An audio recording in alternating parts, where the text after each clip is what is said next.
Hello అందరికీ, ఎలా ఉన్నారు? అందరూ బాగున్నారా? ఈరోజు వీడియోలో మనము సీటెడ్ పేపర్ 2 సైన్స్ పెడగాజీ గురించి నేర్చుకోబోతున్నాం. ఓకే, ఈ వీడియోలో complete science pedagogy topics explain చేస్తాను. ఓకేనా? సో ఫస్ట్ సైన్స్ పెడగాజీలో సీటెడ్ సిలబస్ ప్రకారము ఏం టాపిక్స్ ఉన్నాయో చూద్దాం. ఓకే, సో ఇవన్నీ టాపిక్స్ మన సైన్స్ పెడగాజీలో ఉన్నాయి. Let's discuss one by one. Okay, first topic nature and structure of sciences. Nature of సైన్స్లో ఫస్ట్ పాయింట్ ఏంటంటే science is a systematised knowledge. Science అనేది systematised and organised body of knowledge. Okay, next point చూడండి. Science is both process and a product. Science అనేది process ఇంకా product కూడా. అర్థమైందా? Next, science is a particular way of looking at nature. So మనం నేచర్ని ఎలా చూస్తున్నాం, ఏ విధంగా చూస్తున్నాం అనేది కూడా సైన్సే. Okay, next, science is always tentative. So అంటే మనకి కొన్ని థియరీస్ మోడల్స్ అన్నీ ఉంటాయి కదా. సో అన్ని థియరీస్ ఎప్పుడు అలాగే ఉంటాయంటే అవి ఉండవు. కొన్ని కొత్త థియరీస్ కొత్త మోడల్స్ వచ్చాయనుకోండి, అప్పుడు ఈ ఓల్డ్ థియరీస్ అండ్ మోడల్స్ అనేవి రీప్లేస్ అవుతాయి. ఓకే, అంటే సైన్స్ ఇస్ ఆల్వేస్ టెంటేటివ్, అంటే సైన్స్ అనేది ఎప్పుడు చేంజ్ అవుతూ ఉంటుంది. అందుకే అంటాం మనం సైన్స్ అనేది dynamic body, it is not a static body. ఓకేనా? Next, science is a rapidly expanding body of knowledge. Science అనేది ర్యాపిడ్గా ఎక్స్పాండ్ అయ్యే బాడీ ఆఫ్ నాలెడ్జ్. అందుకే అంటున్నాం సైన్స్ ఈజ్ ఆల్వేస్ టెంటేటివ్ అని. ఎందుకంటే ర్యాపిడ్గా ఎక్స్పాండ్ అవుతుంది కదా సైన్స్. సో ర్యాపిడ్గా ఎక్స్పాండ్ అవుతుందంటే కొత్త థియరీస్ కొత్త మోడల్స్ అన్నీ వస్తూ ఉంటాయి. ఒకవేళ ఓల్డ్ థియరీస్ అనేవి కరెక్ట్ కాదు అని మనకు తెలిస్తే అవన్నీ చేంజ్ చేస్తూ ఉంటాం. So science is always tentative and science is the rapid expanding body of knowledge. అర్థమైందా? Next, science as an interdisciplinary area of learning. So సైన్స్ని మనము ఐసోలేషన్లో నేర్చుకోలేము. సో సైన్స్తో పాటు డిఫరెంట్ డిసిప్లిన్స్ని మనం నేర్చుకున్నప్పుడే సైన్స్ని మనము నేర్చుకోగలుగుతాము. ఓకే, సో సైన్స్ని ఒంటరిగా నేర్చుకోవడం అనేది పాసిబుల్ అవ్వదు. Next, science as a truly international enterprise. Covid ఉంది. సో కోవిడ్ అనేది మన ఒక కంట్రీలోనే లేదు కదా, వేరియస్ అదర్ కంట్రీస్ కూడా కోవిడ్ని ఫేస్ చేస్తున్నాయి. సో దీనికి సొల్యూషన్ని మనం ఫైండ్ అవుట్ చేయాలంటే మన కంట్రీలో ఉన్న సైంటిస్ట్ మాత్రమే వర్క్ చేస్తే సరిపోదు.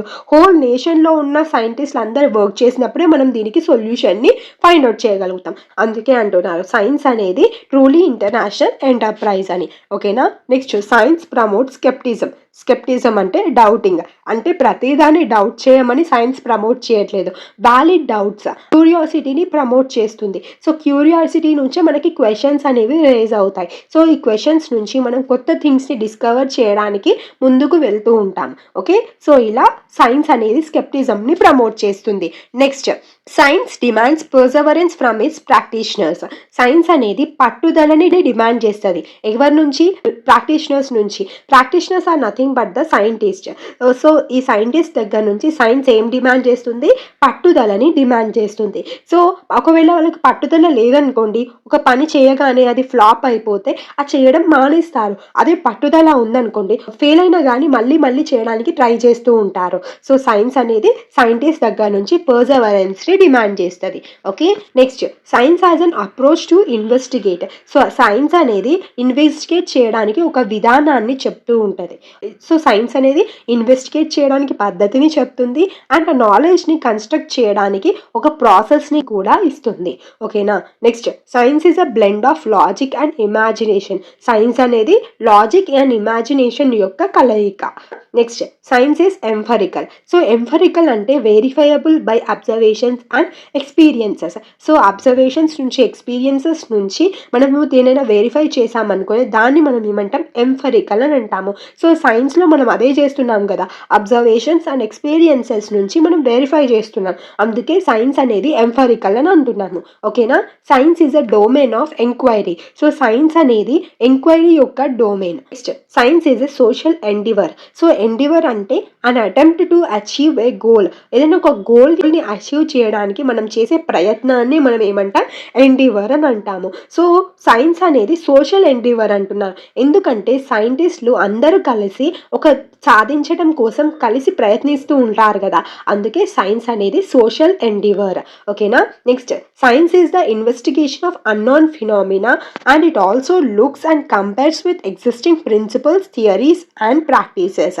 సో సైన్స్ అనేది అన్నోన్ ఫినామినాస్ గురించి ఇన్వెస్టిగేట్ చేస్తుంది అండ్ అన్నోన్ ఫినామినాస్ నుంచి మనకి రిజల్ట్స్ వస్తాయి కదా, ఆ రిజల్ట్స్ని మనము existing principles, theories and practices తోటి కంపేర్ చేస్తూ ఉంటాము. ఓకే, అర్థమైందా నేచర్ ఆఫ్ సైన్స్ గురించి? నెక్స్ట్ మనము ఎయిమ్స్ అండ్ ఆబ్జెక్టివ్స్ గురించి నేర్చుకుందాం. ఓకే, సో అసలు ఎయిమ్ అంటే ఏంటంటే something we intended to do.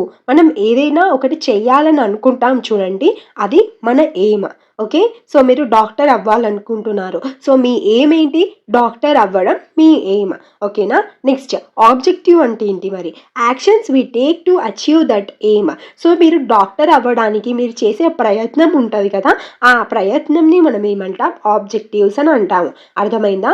Aim అంటే ఏంటి? మీరు డాక్టర్ అవ్వడం మీ ఎయిమ్. ఓకే, సో మీరు డాక్టర్ అవ్వడానికి మీరు చేస్తారు కదా ఏదో ఒక ప్రయత్నం, డాక్టర్ అవ్వడానికి చదువుతూ ఉంటారు కదా, సో ఈ చదవడం అనేది మీ ఆబ్జెక్టివ్. ఓకే, సో మీరు చేసే యాక్షన్ వల్లనే మీరు ఏం రీచ్ అవ్వగలుగుతారు. ఆ యాక్షన్స్ని మనం ఏమంటాం? ఆబ్జెక్టివ్స్ అని అంటాము. ఓకే, ఎయిమ్ అనేదేమో ఒక హోల్ టర్మ్. ఈ ఎయిమ్స్లలోనే మనకి ఆబ్జెక్టివ్స్ అనేవి ఉంటాయి. ఈ ఆబ్జెక్టివ్స్ అనేవి మనం ఎయిమ్ని రీచ్ అవుతామా లేమా అనేది డిటర్మైన్ చేస్తుంది. ఓకేనా? నెక్స్ట్ ఎయిమ్స్ అండ్ ఆబ్జెక్టివ్స్ యొక్క డిఫరెన్సెస్ చూద్దాం. ఎయిమ్స్ అనేవి long term goals to be realised. Aims అనేవి long term goals. Okay, and objectives అంటే ఏంటి? Short term goals. ఆబ్జెక్టివ్స్ అనేవి ఏంటంటే షార్ట్ టర్మ్ గోల్స్. సో ఈ షార్ట్ టర్మ్ గోల్స్ అనేవి క్లాస్ అండ్ ఇన్స్ట్రక్షన్స్ తోటి అచీవ్ చేయగలుగుతాం. ఓకే, సో ఎయిమ్స్ అనేవి broader in scope and objectives అనేవి narrow in scope. Next more generalised and abstract in nature. Objectives ఏమో definite and specific in nature. అంటే ఇది చేయడం వల్ల ఇది జరుగుతుందని స్పెసిఫిక్గా ఉండడం ఆబ్జెక్టివ్ యొక్క nature. Schools and societies are responsible for its fulfilment. School ఇంకా సొసైటీ అనేది పిల్లలు వాళ్ళ ఎయిమ్స్ని అచీవ్ చేయడానికి రెస్పాన్సిబిలిటీని తీసుకుంటారు. బట్ ఆబ్జెక్టివ్స్ అనేవి అచీవ్ అవ్వడానికి ఎవరు రెస్పాన్సిబిలిటీ తీసుకుంటారంటే టీచర్స్. ఓకే, ఇది చాలా ఇంపార్టెంట్ పాయింట్, గుర్తుపెట్టుకోండి. ఎయిమ్స్ అనేవి may or may not be achieved. అంటే ఎయిమ్స్ని మనం అచీవ్ చేయగలుగుతాం, ఒక్కొక్కసారి అచీవ్ చేయలేము. బట్ ఆబ్జెక్టివ్స్ అనేవి 100% అచీవబుల్. ఓకేనా? అర్థమైందా? ఎయిమ్స్ అనేవి లాంగ్ టర్మ్ గోల్స్, ఆబ్జెక్టివ్స్ అనేవి short term goals. Okay, aims అనేవి broader in scope and objectives అనేవి narrow in scope. Next aims అనేవి more generalised, abstract in nature. But objectives అనేవి definite and specific in nature. ఎయిమ్స్ని మనము achieve చేస్తే చేస్తాం, లేకపోతే చేయలేము. ఆబ్జెక్టివ్స్ మాత్రం 100% అచీవబుల్. సో ఎయిమ్స్ ఫుల్ఫిల్ అవ్వడానికి ఎవరు రెస్పాన్సిబిలిటీ తీసుకుంటున్నారు? School and society. And objectives achieve చేయడానికి ఎవరు రెస్పాన్సిబిలిటీ తీసుకుంటున్నారు? టీచర్. నెక్స్ట్ మనము ఎయిమ్స్ ఆఫ్ సైన్స్ టీచింగ్ గురించి నేర్చుకుందాం. ఓకే, మనము పిల్లలకి ఫ్యాక్ట్స్ ఇంకా సైన్స్ యొక్క ప్రిన్సిపల్స్ని ఎక్స్ప్లెయిన్ చేయాలి. సో దానివల్ల వాళ్ళకి అవి ఎక్కడ అప్లై చేయాలనేది తెలుస్తుంది. ఓకే, సో అలా అండి ప్రైమరీ లెవెల్ పిల్లలకి మనము కాంప్లెక్స్ ఫ్యాక్ట్స్ అండ్ ప్రిన్సిపల్స్ని చెప్పామనుకోండి, అప్పుడు వాళ్ళకి అర్థం అవ్వదు. So based on their cognitive development మనము పిల్లలకి సైన్స్లోని ఫ్యాక్ట్స్ అండ్ ప్రిన్సిపల్స్ని ఎక్స్ప్లెయిన్ చేయాలి. ఓకే, నెక్స్ట్ పాయింట్ చూడండి. పిల్లలలో మనం ఎలాంటి స్కిల్స్ని అక్వైర్ చేయించాలంటే సైంటిఫిక్ మెథడ్ అండ్ ఇంకా సైంటిఫిక్ ప్రాసెస్ స్కిల్స్ అనేవి గురించి అర్థమయ్యే విధంగా చేయాలి. అలా చేయడం వల్ల వాళ్ళల్లో సైంటిఫిక్ నాలెడ్జ్ అనేది వస్తుంది. పిల్లలకి మనము సైన్స్ యొక్క హిస్టరీ గురించి చెప్పాలి. అంటే సైన్స్లో డిఫరెంట్ సైంటిస్ట్ ఎలాంటి ఇన్వెన్షన్స్ చేశారు అనేది మనము పిల్లలకి చెప్పాలి. దానివల్ల పిల్లలు సైన్స్ని ఒక సోషల్ ఎంటర్ప్రైజ్ లాగా చూడడం స్టార్ట్ చేస్తారు. మనము సైన్స్ని పిల్లలకి ఎక్స్ప్లెయిన్ చేసేటప్పుడు మన ఎన్విరాన్మెంట్లో ఉన్న థింగ్స్ని సైన్స్కి రిలేట్ చేసి ఎక్స్ప్లెయిన్ చేయాలి. దానివల్ల సైన్స్లో టెక్నాలజీలో జరిగే ఇష్యూస్ని అండ్ సొసైటీలో జరిగే ఇష్యూస్ని వాళ్ళు అప్రిషియేట్ చేయడం స్టార్ట్ చేస్తారు. పిల్లలు వరల్డ్లోకి ఎంటర్ అయ్యే ముందు మనము వాళ్ళకి కావాల్సిన theoretical knowledge and practical technology స్కిల్స్ని మనం వాళ్ళకి నేర్పించాలి. ఓకే, నెక్స్ట్ చూద్దాం. Nurture the creativity, curiosity and aesthetic sense in science and technology. So మనము పిల్లలకి క్రియేటివిటీని, క్యూరియాసిటీని, అస్థెటిక్ సెన్స్ని నర్చర్ చేయాలి, అంటే డెవలప్ చేయాలి. పిల్లలలో మనం ఎలాంటి వాల్యూస్ని ఇంబైబ్ చేయాలంటే హానెస్టీని, ఇంటిగ్రిటీని, కోఆపరేషన్ని, concern for life and preservation of environment. So ఈ వాల్యూస్ అన్నిటినీ మనము పిల్లలలో ఇంబైబ్ చేయాలి. అది మన ఎయిమ్ ఆఫ్ టీచింగ్ అయి ఉండాలి. ఓకేనా? Next cultivate scientific temper. పిల్లలలో మనము సైంటిఫిక్ టెంపర్ని కల్టివేట్ చేయాలి. సైంటిఫిక్ టెంపర్ కిందికి ఏమొస్తాయి అంటే objectivity, open mindedness, truthfulness in reporting, respect for evidence, critical and logical thinking, scepticism, perseverance అనేది మనము పిల్లలలో కల్టివేట్ చేయాలి. ఓకే, ఇక్కడ నేను షార్ట్గా ఎక్స్ప్లెయిన్ చేస్తాను. మీకు ఇన్ డీటెయిల్డ్గా కావాలి అంటే ఈ టాపిక్ మీద నేను సపరేట్ వీడియో చేశాను, అది చూడండి. ఓకే, ఆబ్జెక్టివిటీ అంటే ఏంటంటే మన ఫీలింగ్స్ అనేవి ఎక్స్పెరిమెంట్ యొక్క రిజల్ట్స్ మీద ఎఫెక్ట్ చూపించకూడదు. అంటే మన ఫీలింగ్స్ వల్ల రిజల్ట్స్ మీద, ఎవిడెన్సెస్ మీద బయాస్ చూపించొద్దు అనే దాన్ని మనం ఏమంటాం, ఆబ్జెక్టివిటీ అని అంటాము. Next, open mindedness. మనం ఏదైనా ఒక పని చేసామనుకోండి, ఎవరైనా ఇది ఇలా కాదు అలా చేయాలి అని చెప్పినప్పుడు దాన్ని రిసీవ్ చేసుకునే స్టేట్ ఆఫ్ మైండ్లో ఉండాలి. Truthfulness in reporting. పిల్లలు ఏదైనా రిపోర్ట్ చేస్తే వాళ్ళు ట్రూత్ఫుల్గా రిపోర్ట్ చేసే విధంగా మనము పిల్లల్ని మార్చాలి. సో అలా చేయాలంటే మనము పిల్లలు ఎప్పుడైనా మిస్టేక్స్ చేస్తే ఇలా ఎందుకు చేశారు అని మనం వాళ్ళని తిట్టామనుకోండి, నెక్స్ట్ టైం వాళ్ళు రిజల్ట్స్లో మ్యానిపులేషన్స్ చేసి తప్పు రిపోర్టింగ్ చేస్తూ ఉంటారు. సో దానివల్ల పిల్లలు ట్రూత్ఫుల్నెస్ని కోల్పోతారు. అందుకే మనము వాళ్ళు మిస్టేక్స్ చేసినప్పటికీ వాళ్ళని తిట్టడం కానీ కొట్టడం కానీ చేయకూడదు. సో అలా చేయడం వల్ల వాళ్ళు హానెస్ట్గా ఉండడానికి ట్రై చేస్తారు. Respect for evidence. ఒక పనిని ఎలా చేస్తున్నాము, ఎందుకు చేస్తున్నామని తెలుసుకోవడం మాత్రమే సరిపోదు. అది ఎందుకు అలా అవుతుంది, ఎందుకు ఇలా చేస్తున్నాము అని చెప్పడానికి మన దగ్గర ప్రాపర్ ఎవిడెన్స్ కూడా ఉండాలి.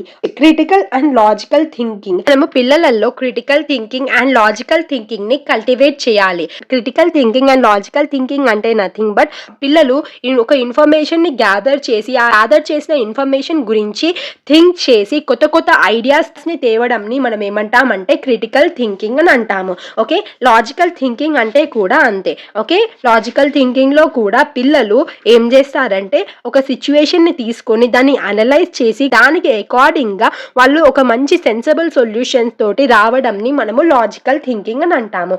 నెక్స్ట్, స్కెప్టిజం. సో స్కెప్టిజం అంటే nothing but questioning. Okay, or doubting. So వాళ్ళకి ఏదైనా చూపించినప్పుడు ఆ చూపించిన విషయం గురించి క్వశ్చన్ చేయడం కానీ డౌట్ చేయడం వల్ల వాళ్ళు దాని గురించి ఇంకా తెలుసుకోవాలనే వాళ్ళ తాపత్రయం పెరుగుతుంది. పర్సెవరెన్స్ అంటే చెప్పాను కదా, పట్టుదల. సో ఏదైనా సాధించడానికి స్టడీ అండ్ కాన్స్టెంట్ ఎఫర్ట్స్ అనేవి చాలా అవసరం. పిల్లలలో ఎప్పుడైతే ఇలా పట్టుదల అనేది ఉంటుందో అప్పుడు వాళ్ళు అనుకున్నది సాధిస్తారు. ఓకే, సో పిల్లలలో మనం ఇలాంటి క్వాలిటీస్ ని కల్టివేట్ చేయాలి. ఓకేనా, నెక్స్ట్ ఇప్పుడు సైంటిఫిక్ టెంపర్ గురించి ఇన్ డీటెయిల్ గా నేర్చుకుందాం. Scientific temper is nothing but the scientific attitude. Okay, so scientific temper అంటే ఏంటి, ఒక సైంటిఫిక్ యాటిట్యూడ్. దేనికోసం, to search new bodies of knowledge. New bodies of knowledge ని సర్చ్ చేయడానికి ఉండే యాటిట్యూడ్ ని మనం ఏమంటాం, సైంటిఫిక్ టెంపర్ అని అంటాము. సో ప్రతి దాన్ని వాళ్ళు యాక్సెప్ట్ చేయరు. వట్టి ట్రూత్ విత్ ప్రూఫ్. సో వట్టి ట్రూత్ ని మాత్రమే యాక్సెప్ట్ చేస్తారు. ఆ ట్రూత్ కి కూడా వాళ్ళకి ప్రూఫ్ కావాలి. ఏదైతే ట్రూత్ కి ప్రూఫ్ ఉంటుందో అలాంటి వాటిని యాక్సెప్ట్ చేసే గుణాన్ని మనం ఏమంటాం, సైంటిఫిక్ టెంపర్ అని అంటాము. అండ్ ఈ సైంటిఫిక్ టెంపర్ ఉన్న పర్సన్స్ లాజికల్ గా అండ్ రాషనల్ గా థింక్ చేస్తూ ఉంటారు. ఓకే, సో సైన్స్ నేర్చుకునే ప్రతి పిల్లాడికి సైంటిఫిక్ టెంపర్ అనేది చాలా ఎసెన్షియల్. నెక్స్ట్ మనము సైంటిఫిక్ యాటిట్యూడ్ గురించి నేర్చుకుందాం. సో సైన్స్ ఫీల్డ్ లో సక్సెస్ఫుల్ కావాలి అనుకున్న ప్రతి ఒక్కరిలో ఈ సైంటిఫిక్ యాటిట్యూడ్ అనేది చాలా ఇంపార్టెంట్ ఆస్పెక్ట్. ఇప్పుడు మనము సైంటిఫిక్ యాటిట్యూడ్ యొక్క క్యారెక్టరిస్టిక్స్ చూద్దాము. సో సైంటిఫిక్ యాటిట్యూడ్ ఉన్న పర్సన్లో ఓపెన్ మైండెడ్నెస్ అనేది ఉంటుంది. ఇంతకుముందే చెప్పాను కదా ఓపెన్ మైండెడ్నెస్ అంటే ఏంటి. సో ఎవరైనా మనల్ని క్రిటిసైజ్ చేస్తే దాన్ని పాజిటివ్ వేలో తీసుకోగలగడంని మనము ఓపెన్ మైండెడ్నెస్ అని అంటాము. ఓకే, నెక్స్ట్ క్యూరియాసిటీ అంటే తెలుసుకోవాలనే కుతూహలంని మనము క్యూరియాసిటీ అని అంటాము. Curiosity is the mother of inventions అనే ఒక ప్రావర్బ్ ఉంది. అంటే క్యూరియాసిటీ వల్లనే మనం కొత్త కొత్త విషయాలని ఇన్వెంట్ చేయగలుగుతాం. మనం క్యూరియాసిటీయే లేదనుకోండి అప్పుడు మనము దేని గురించి కూడా పట్టించుకోము. ఏది ఎట్లా చెప్పినా కానీ వింటూనే ఉంటాము. నెక్స్ట్ ఆబ్జెక్టివిటీ అంటే చెప్పాను కదా, మన ఫీలింగ్స్ అనేవి మన ఎవిడెన్స్లో కానీ మన ఎక్స్పెరిమెంట్ యొక్క అబ్జర్వేషన్స్లో కానీ ఎఫెక్ట్ చూపించకూడదు. అంటే మన ఫీలింగ్స్ ఎక్స్పెరిమెంట్ అండ్ అబ్జర్వేషన్స్ మీద బయాస్ చూపించకూడదు. ఓకేనా, నెక్స్ట్ బిలీఫ్ అంటే నమ్మకం. సైంటిఫిక్ యాటిట్యూడ్ ఉన్న పర్సన్కి నమ్మకం అనేది ఉండాలి. Okay, next critical thinking. So critical thinking is nothing but ఏదైనా ఒక ఇన్ఫర్మేషన్ని గ్యాదర్ చేసి ప్రాబ్లం గురించి వాళ్ళకు వాళ్ళు ఓన్గా సొల్యూషన్స్ని ఫైండ్ అవుట్ చేయడంని మనం ఏమంటాం, క్రిటికల్ థింకింగ్ అని అంటాము. Next intellectual honesty. So intellectual honesty అంటే nothing but truthfulness in reporting observations. So పిల్లలలో ఈక్వాలిటీ అనేది మస్ట్ అండ్ షుడ్. సో పిల్లలు ఏదైనా మిస్టేక్ చేసినప్పుడు వాళ్ళ ఎక్స్పెరిమెంట్స్లో మనం వాళ్ళని తిట్టామనుకోండి, నెక్స్ట్ టైం వాళ్ళు ఏం చేస్తారు, వాళ్ళ అబ్జర్వేషన్స్లో మ్యానిపులేషన్స్ చేసి కరెక్ట్ రిపోర్టింగ్తో వస్తారు. అలా చేయడం వల్ల వాళ్ళల్లో హానెస్టీ అనేది పోతుంది. సో అలా కాకుండా మనము పిల్లలు ఎలా మిస్టేక్స్ చేసినప్పుడు వాళ్ళని తిట్టడం కొట్టడం కానీ చేయకుండా మనము వాళ్ళని ఎంకరేజ్ చేసామనుకోండి, నెక్స్ట్ టైం వాళ్ళు మిస్టేక్స్ చేయకుండా హానెస్ట్గా మనకి రిపోర్ట్ చేస్తారు. Next does not believe in superstitious. So మూఢనమ్మకాలని నమ్మొద్దు. సైంటిఫిక్ యాటిట్యూడ్ ఉన్న పర్సన్స్ మూఢనమ్మకాలను నమ్మరు. ఓకేనా. Next adopt scientific method for solving problems. So ఏదైనా ప్రాబ్లం వచ్చినప్పుడు ఆ ప్రాబ్లమ్ని సాల్వ్ చేయడానికి మనము సైంటిఫిక్ మెథడ్ని యూజ్ చేయాలి. ఓకే. సైంటిఫిక్ మెథడ్ గురించి నెక్స్ట్ నేర్చుకుంటాము. సో సైంటిఫిక్ మెథడ్ అంటే నథింగ్ బట్ ఒక ప్రాబ్లమ్ని సైంటిఫిక్ వేలో సాల్వ్ చేయడంని మనం సైంటిఫిక్ మెథడ్ అని అంటాము. Okay. Next unbiased and impartial thinking. So మనము ఏం చేసినా కానీ ఏదైనా ఎక్స్పెరిమెంట్ పర్ఫామ్ చేసినా కానీ అన్బయాస్డ్గా అండ్ ఇంపార్షియల్గా థింక్ చేయాలి. సో ఇవన్నీ కూడా క్యారెక్టరిస్టిక్స్ ఆఫ్ సైంటిఫిక్ యాటిట్యూడ్. అర్థమైందా scientific temper and scientific attitude గురించి. నెక్స్ట్ మనము development of problem solving skills గురించి నేర్చుకుందాం. సో పిల్లలకి మనము ఒక ఆపర్చునిటీని కలిగించాలి ప్రాబ్లమ్ సాల్వ్ చేయడానికి. పిల్లల ముందు మనం ఒక ప్రాబ్లమ్ని పెట్టి ఆ ప్రాబ్లమ్ని వాళ్ళు సాల్వ్ చేయడానికి మనం వాళ్ళని ఎంకరేజ్ చేయాలి. సో పిల్లలకి వాళ్ళు ఎక్కడైతే డిఫికల్టీ ఫేస్ చేస్తారో వాళ్ళకి మనం అక్కడ హెల్ప్ చేస్తూ ఒక ఫెసిలిటేటర్ లాగా రోల్ ప్లే చేస్తూ ఉండాలి. ఓకే. ఒక ప్రాబ్లమ్ని సాల్వ్ చేయడానికి వాళ్ళు ఫాలో అవ్వాల్సిన స్టెప్స్ ఏంటంటే, ఫస్ట్ వాళ్ళ ప్రాబ్లమ్ని ఐడెంటిఫై చేయగలగాలి. సో పిల్లలు ప్రాబ్లమ్ని ఐడెంటిఫై చేసిన తర్వాత ప్రాబ్లమ్కి ఒక స్టేట్మెంట్ ఇవ్వగలగాలి. నథింగ్ బట్ ఒక డెఫినేషన్ ఇవ్వగలగాలి. సో పిల్లలు ప్రాబ్లమ్ని డిఫైన్ చేసిన తర్వాత వాళ్ళు ఈ ప్రాబ్లం గురించి వాళ్ళ ఫెలో స్టూడెంట్స్తో డిస్కస్ చేస్తారు. సో అలా చేయడం వల్ల ఆ ప్రాబ్లమ్ని వాళ్ళు ఇన్ డీటెయిల్గా అర్థం చేసుకోగలుగుతారు. ఓకే. సో అలా ప్రాబ్లమ్ని వాళ్ళు ఇన్ డీటెయిల్గా అర్థం చేసుకున్న తర్వాత నెక్స్ట్ స్టెప్ ఏంటంటే delimitation of the problem. A aspect నుంచి ప్రాబ్లమ్ని సాల్వ్ చేయాలో వాళ్ళు డిసైడ్ చేసుకుంటారు. ఎక్కడ నుంచి ప్రాబ్లమ్ని సాల్వ్ చేయాలో తెలుసుకున్న తర్వాత నెక్స్ట్ స్టెప్లో వాళ్ళు ఏం చేస్తారంటే హైపోథెసిస్ అంటే టెంటేటివ్ ఆర్ ప్రాబబుల్ సొల్యూషన్. అంటే ఈ ప్రాబ్లమ్కి ఇవి సొల్యూషన్స్ అయి ఉండొచ్చు అని వాళ్ళు 2 or 3 సొల్యూషన్స్ని ఇస్తారు. సో ఆ సొల్యూషన్స్ నుంచి మోర్ ప్రాబబుల్ సొల్యూషన్ని వాళ్ళు సెలెక్ట్ చేసుకొని ఆ సొల్యూషన్ని వాళ్ళు నెక్స్ట్ స్టెప్లో ఎక్స్పెరిమెంటేషన్ చేస్తారు. ఈ ప్రాబ్లమ్కి ఇది సొల్యూషనా కాదా అనేది వాళ్ళు ఎక్స్పెరిమెంటేషన్లో తెలుసుకుంటారు. సో వాళ్ళు సెలెక్ట్ చేసుకున్న హైపోథెసిస్ అనేది ఈ ప్రాబ్లం యొక్క సొల్యూషన్ కాదు అని తెలుసుకున్నారనుకోండి, నెక్స్ట్ వాళ్ళు ఏం చేస్తారంటే మళ్ళీ ఇంకొక హైపోథెసిస్ని సెలెక్ట్ చేసుకొని మళ్ళీ ఎక్స్పెరిమెంటేషన్ని కండక్ట్ చేస్తారు. అలా కాకుండా వాళ్ళు సెలెక్ట్ చేసుకున్న హైపోథెసిసే ఈ ప్రాబ్లం యొక్క సొల్యూషన్ అని తెలిసిందనుకోండి, వాళ్ళు కన్క్లూజన్కి వచ్చేస్తారు. అంటే ఇది ఈ ప్రాబ్లం యొక్క సొల్యూషన్ అని. ఈ విధంగా పిల్లలు ప్రాబ్లమ్స్ని సాల్వ్ చేస్తారు. ఓకే. సో పిల్లలలో మనము ఈ ప్రాబ్లమ్ సాల్వింగ్ స్కిల్స్ని డెవలప్ చేయాలి. Next nurturing process skills of science గురించి తెలుసుకుందాం. అసలు ప్రాసెస్ స్కిల్స్ అంటే ఏంటంటే, పిల్లలు ఇన్వెస్టిగేషన్స్ ఆర్ ఎక్స్పెరిమెంటేషన్ అనేది చేస్తూ ఉంటారు కదా, ఆ ఇన్వెస్టిగేషన్ ప్రాసెస్లోనైనా ఎక్స్పెరిమెంటేషన్ ప్రాసెస్లో అయినా వాళ్ళు యూజ్ చేసే స్కిల్స్ని మనం ఏమంటామంటే ప్రాసెస్ స్కిల్స్ ఆఫ్ సైన్స్ అని అంటాము. ఓకే. సో ఈ ప్రాసెస్ స్కిల్స్ ఆఫ్ సైన్స్ అనేవి 2 types. Okay. One is basic skills and the second type is advanced skills. ఓకేనా. సో ఇక్కడ ఫస్ట్ సెట్లో ఉన్నవన్నీ బేసిక్ స్కిల్స్ అండ్ సెకండ్ సెట్లో ఉన్న స్కిల్స్ అన్నీ అడ్వాన్స్డ్ స్కిల్స్. అర్థమైందా. ప్రాసెస్ స్కిల్స్ అంటే ఏంటి, ఏదైనా ఎక్స్పెరిమెంటేషన్ ఆర్ ఇన్వెస్టిగేషన్ చేసేటప్పుడు పిల్లలు అక్కడ అప్లై చేసే స్కిల్స్ని ఏమంటారంటే ప్రాసెస్ స్కిల్స్ అని అంటారు. ప్రాసెస్ స్కిల్స్ అనేవి ఎన్ని టైప్స్, 2 types. అవేంటి, basic skills and advanced skills. So first మనము బేసిక్ స్కిల్స్ గురించి నేర్చుకుందాం. దాంట్లో ఫస్ట్ వన్ ఏంటి, అబ్జర్వింగ్. సో అబ్జర్వింగ్ అంటే నథింగ్ బట్ ఏదైనా ఒక దాని గురించి తెలుసుకోవాలన్నప్పుడు మనం ఫస్ట్ ఏం చేస్తాము, అబ్జర్వ్ చేస్తాము. సో అబ్జర్వ్ చేయడం వల్ల మనం సెన్సర్స్ని యూజ్ చేసి ఇన్ఫర్మేషన్ని గ్యాదర్ చేస్తూ ఉంటాము. అబ్జర్వింగ్ అనేది 2 types, qualitative observing and quantitative observing. Qualitative అంటే దాని షేప్ ఆర్ కలర్ గురించి చెప్తూ ఉంటుంది. క్వాంటిటేటివ్ అబ్జర్వింగ్ అబ్జర్వింగ్ అంటే వాల్యూమ్, ఏరియా, మాస్ గురించి చెప్పేదంట quantitative observing. Okay, next inferring. So inferring అంటే nothing but it is the explanation of observation. So ఈ అబ్జర్వేషన్ గురించి ఎక్స్ప్లెయిన్ చేయడంని, సో ఈ ఇన్ఫరింగ్ ద్వారా మనము కన్క్లూజన్స్ కి వస్తాము. ఎలా కన్క్లూజన్ కి వస్తామంటే మన పాస్ట్ నాలెడ్జ్ ని యూజ్ చేసి ఈ అబ్జర్వేషన్స్ నుంచి మనము ఒక కన్క్లూజన్ కి వస్తాం చూడండి, దాన్ని మనం ఏమంటాం, ఇన్ఫరింగ్ అని అంటాము. అర్థమైందా? ఇన్ఫరింగ్ అంటే ఏంటి? ఈ అబ్జర్వేషన్స్ యొక్క ఎక్స్ప్లెనేషన్ ని మనం ఇన్ఫరింగ్ అని అంటాము. ఓకే, సో ఇలా ఇన్ఫరింగ్ ద్వారా మనము కన్క్లూజన్స్ కి వస్తాము.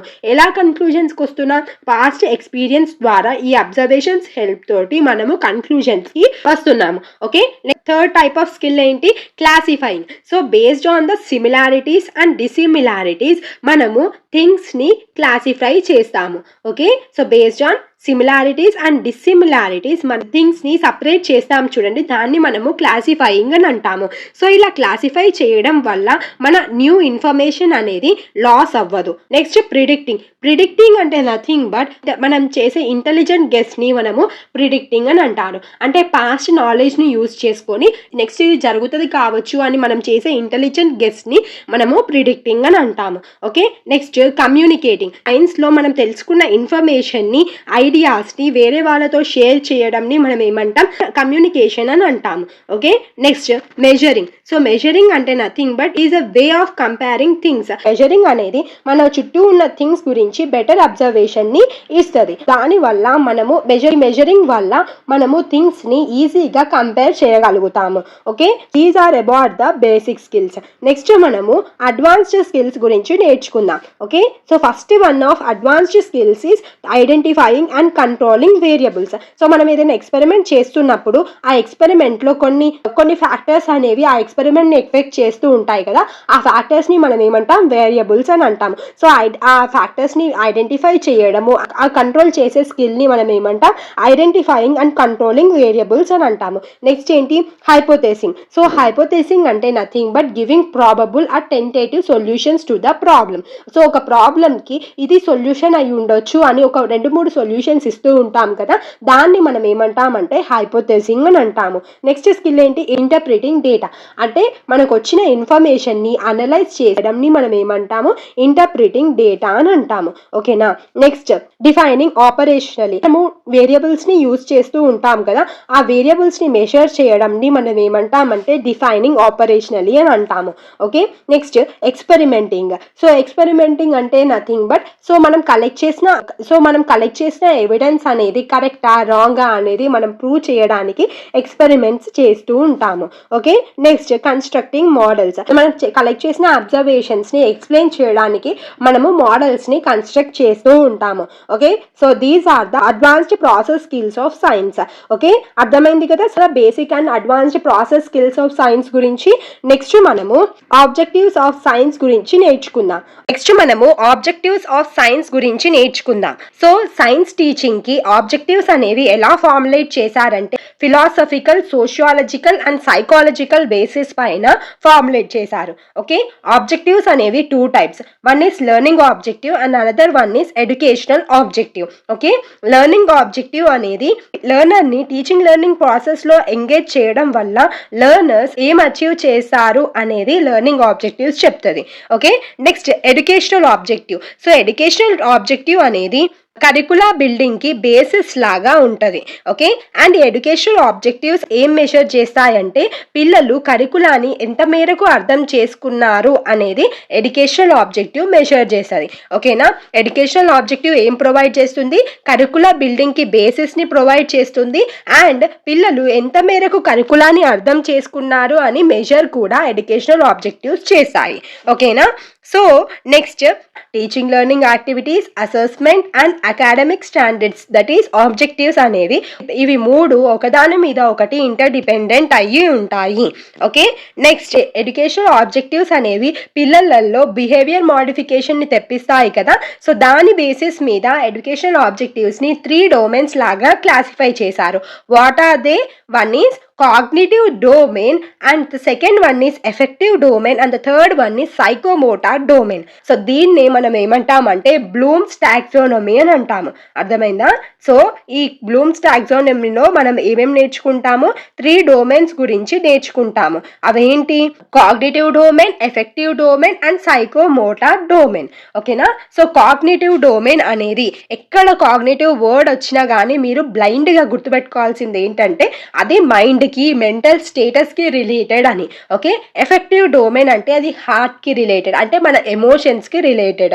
సైకోమోటార్ డొమైన్ అంటే మన ఫిజికల్ మూమెంట్స్కి సంబంధించిన దాన్ని మనము సైకోమోటార్ అని వింటాము.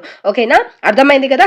కాగ్నిటివ్ డొమైన్ దేనికి రిలేటెడ్? మైండ్కి రిలేటెడ్. ఎఫెక్టివ్ డొమైన్ అనేది దేనికి రిలేటెడ్? హార్ట్కి రిలేటెడ్. సైకోమోటార్ డొమైన్ అనేది దేనికి రిలేటెడ్? హ్యాండ్కి రిలేటెడ్. ఓకే, సో కాగ్నిటివ్ డొమైన్లో మనము knowledge, comprehension, application, analysis, synthesis and evaluation అనేవి ఉంటాయి. ఓకే, సో ఇక్కడ ఆర్డర్ ఉంది కదా, సో ఈ ఆర్డర్ అనేది హైరార్కీ ప్రకారము అరేంజ్ చేశారు. ఓకే, సో ఇవన్నీ వర్డ్స్ అనేవి నౌన్ ఫార్మ్స్. ఓకే, సో వీటిని వర్బ్ ఫార్మ్స్లో కూడా రాశారు. వర్బ్ ఫార్మ్స్ వచ్చేసి ఏంటంటే నాలెడ్జ్కి వర్బ్ ఫార్మ్ వచ్చేసి రిమెంబరింగ్, కాంప్రిహెన్షన్కి వర్బ్ ఫార్మ్ వచ్చేసి అండర్స్టాండింగ్, అప్లికేషన్కి వర్బ్ ఫార్మ్ అప్లయింగ్, అనాలిసిస్కి వర్బ్ ఫార్మ్ అనలైజింగ్. అండ్ ఇక్కడ బ్లూమ్స్ టాక్సానమీని మాడిఫై చేసినప్పుడు ఇక్కడ లాస్ట్లో సింథసిస్ అండ్ ఎవాల్యుయేషన్ ఉన్నాయి కదా, అవి రెండు ఇంటర్చేంజ్ అయ్యాయి. సో సింథసిస్ అనేది లాస్ట్లో క్రియేటింగ్ లాగా మారిపోయింది అండ్ ఎవాల్యుయేషన్ అనేది ఎవాల్యుయేటింగ్ లాగా మారిపోయింది. సో ఈ క్వాలిటేటివ్ డొమైన్లో ఉన్న ఆర్డర్స్ అనేవి ఈ విధంగానే ఉంటాయి. ఇక్కడ ఇచ్చిన అన్నీ కూడా మైండ్కి రిలేటెడ్. నెక్స్ట్ మనము ఎఫెక్టివ్ డొమైన్ గురించి నేర్చుకుందాం. ఈ ఎఫెక్టివ్ డొమైన్లో ఉన్న అన్నీ కూడా మన హార్ట్కి, మన ఎమోషన్స్కి రిలేటెడ్. ఓకే, ఫస్ట్ వన్ ఏంటి?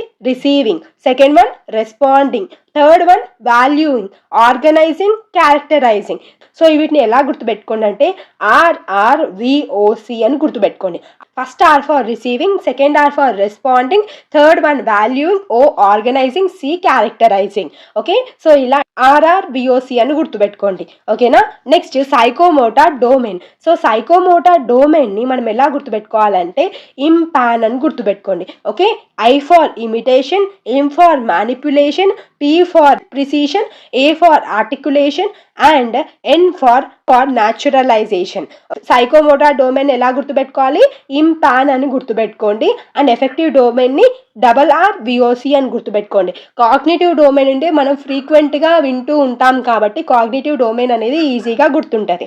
ఓకే, నెక్స్ట్ మనము అకాడమిక్ స్టాండర్డ్స్ గురించి నేర్చుకుందాం. So according to NCF 2005 and RTE 2009 academic స్టాండర్డ్స్ని ఇచ్చాయి. ఓకే, సో అకాడమిక్ స్టాండర్డ్స్ అనేవి ఏంటంటే టీచింగ్ లెర్నింగ్ యాక్టివిటీస్ అనేవి ఎలా ఉండాలంటే అవి ఓల్డ్ కాన్సెప్ట్స్ని న్యూ వన్స్ రీప్లేస్ చేసే విధంగా ఉండాలి అండ్ ఆ కాన్సెప్ట్ అనేది పిల్లలలో స్ట్రెంథన్ అయ్యే విధంగా ఉండాలి. స్టడీ ఆఫ్ సైన్స్ అనేది ఏ విధంగా ఉండాలంటే పిల్లలు వాళ్ళు సైన్స్లో నేర్చుకున్న లాస్ అండ్ ప్రిన్సిపల్స్ని నేచర్లో అండ్ వాళ్ళ సరౌండింగ్స్లో ఇంప్లిమెంట్ చేసే విధంగా ఉండాలి. సో అలాంటప్పుడే వాళ్ళు సైన్స్లో నేర్చుకున్న కాన్సెప్ట్స్కి వాల్యూ ఉంటుంది. ఓకే, సో ఈ అకాడమిక్ స్టాండర్డ్స్ అనేది పిల్లలలో ఈ క్యారెక్టరిస్టిక్స్ అన్నిటినీ డెవలప్ చేశాయి.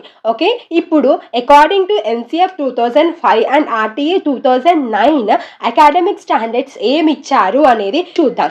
Okay, first academic standard is conceptual understanding. So concepts పిల్లలు అర్థం చేసుకోగలగాలి. Okay, next is asking questions and making hypothesis. So వాళ్ళకి కాన్సెప్ట్ ఎక్స్ప్లెయిన్ చేసినప్పుడు పిల్లలు దాని నుంచి క్వశ్చన్స్ అడగగలగాలి, హైపోథెసిస్ చేయగలగాలి. Okay, implementation and field investigation.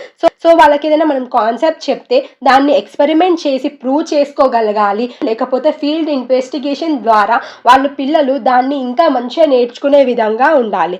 Fourth academic standard వచ్చేసి ఇన్ఫర్మేషన్ స్కిల్స్ అండ్ ప్రాజెక్ట్స్ చేస్తూ ఉంటారు కదా, సో ఆ ప్రాజెక్ట్స్ అన్ని ఏ అకాడమిక్ స్టాండర్డ్ కిందికి వస్తాయంటే ఫోర్త్ అకాడమిక్ స్టాండర్డ్.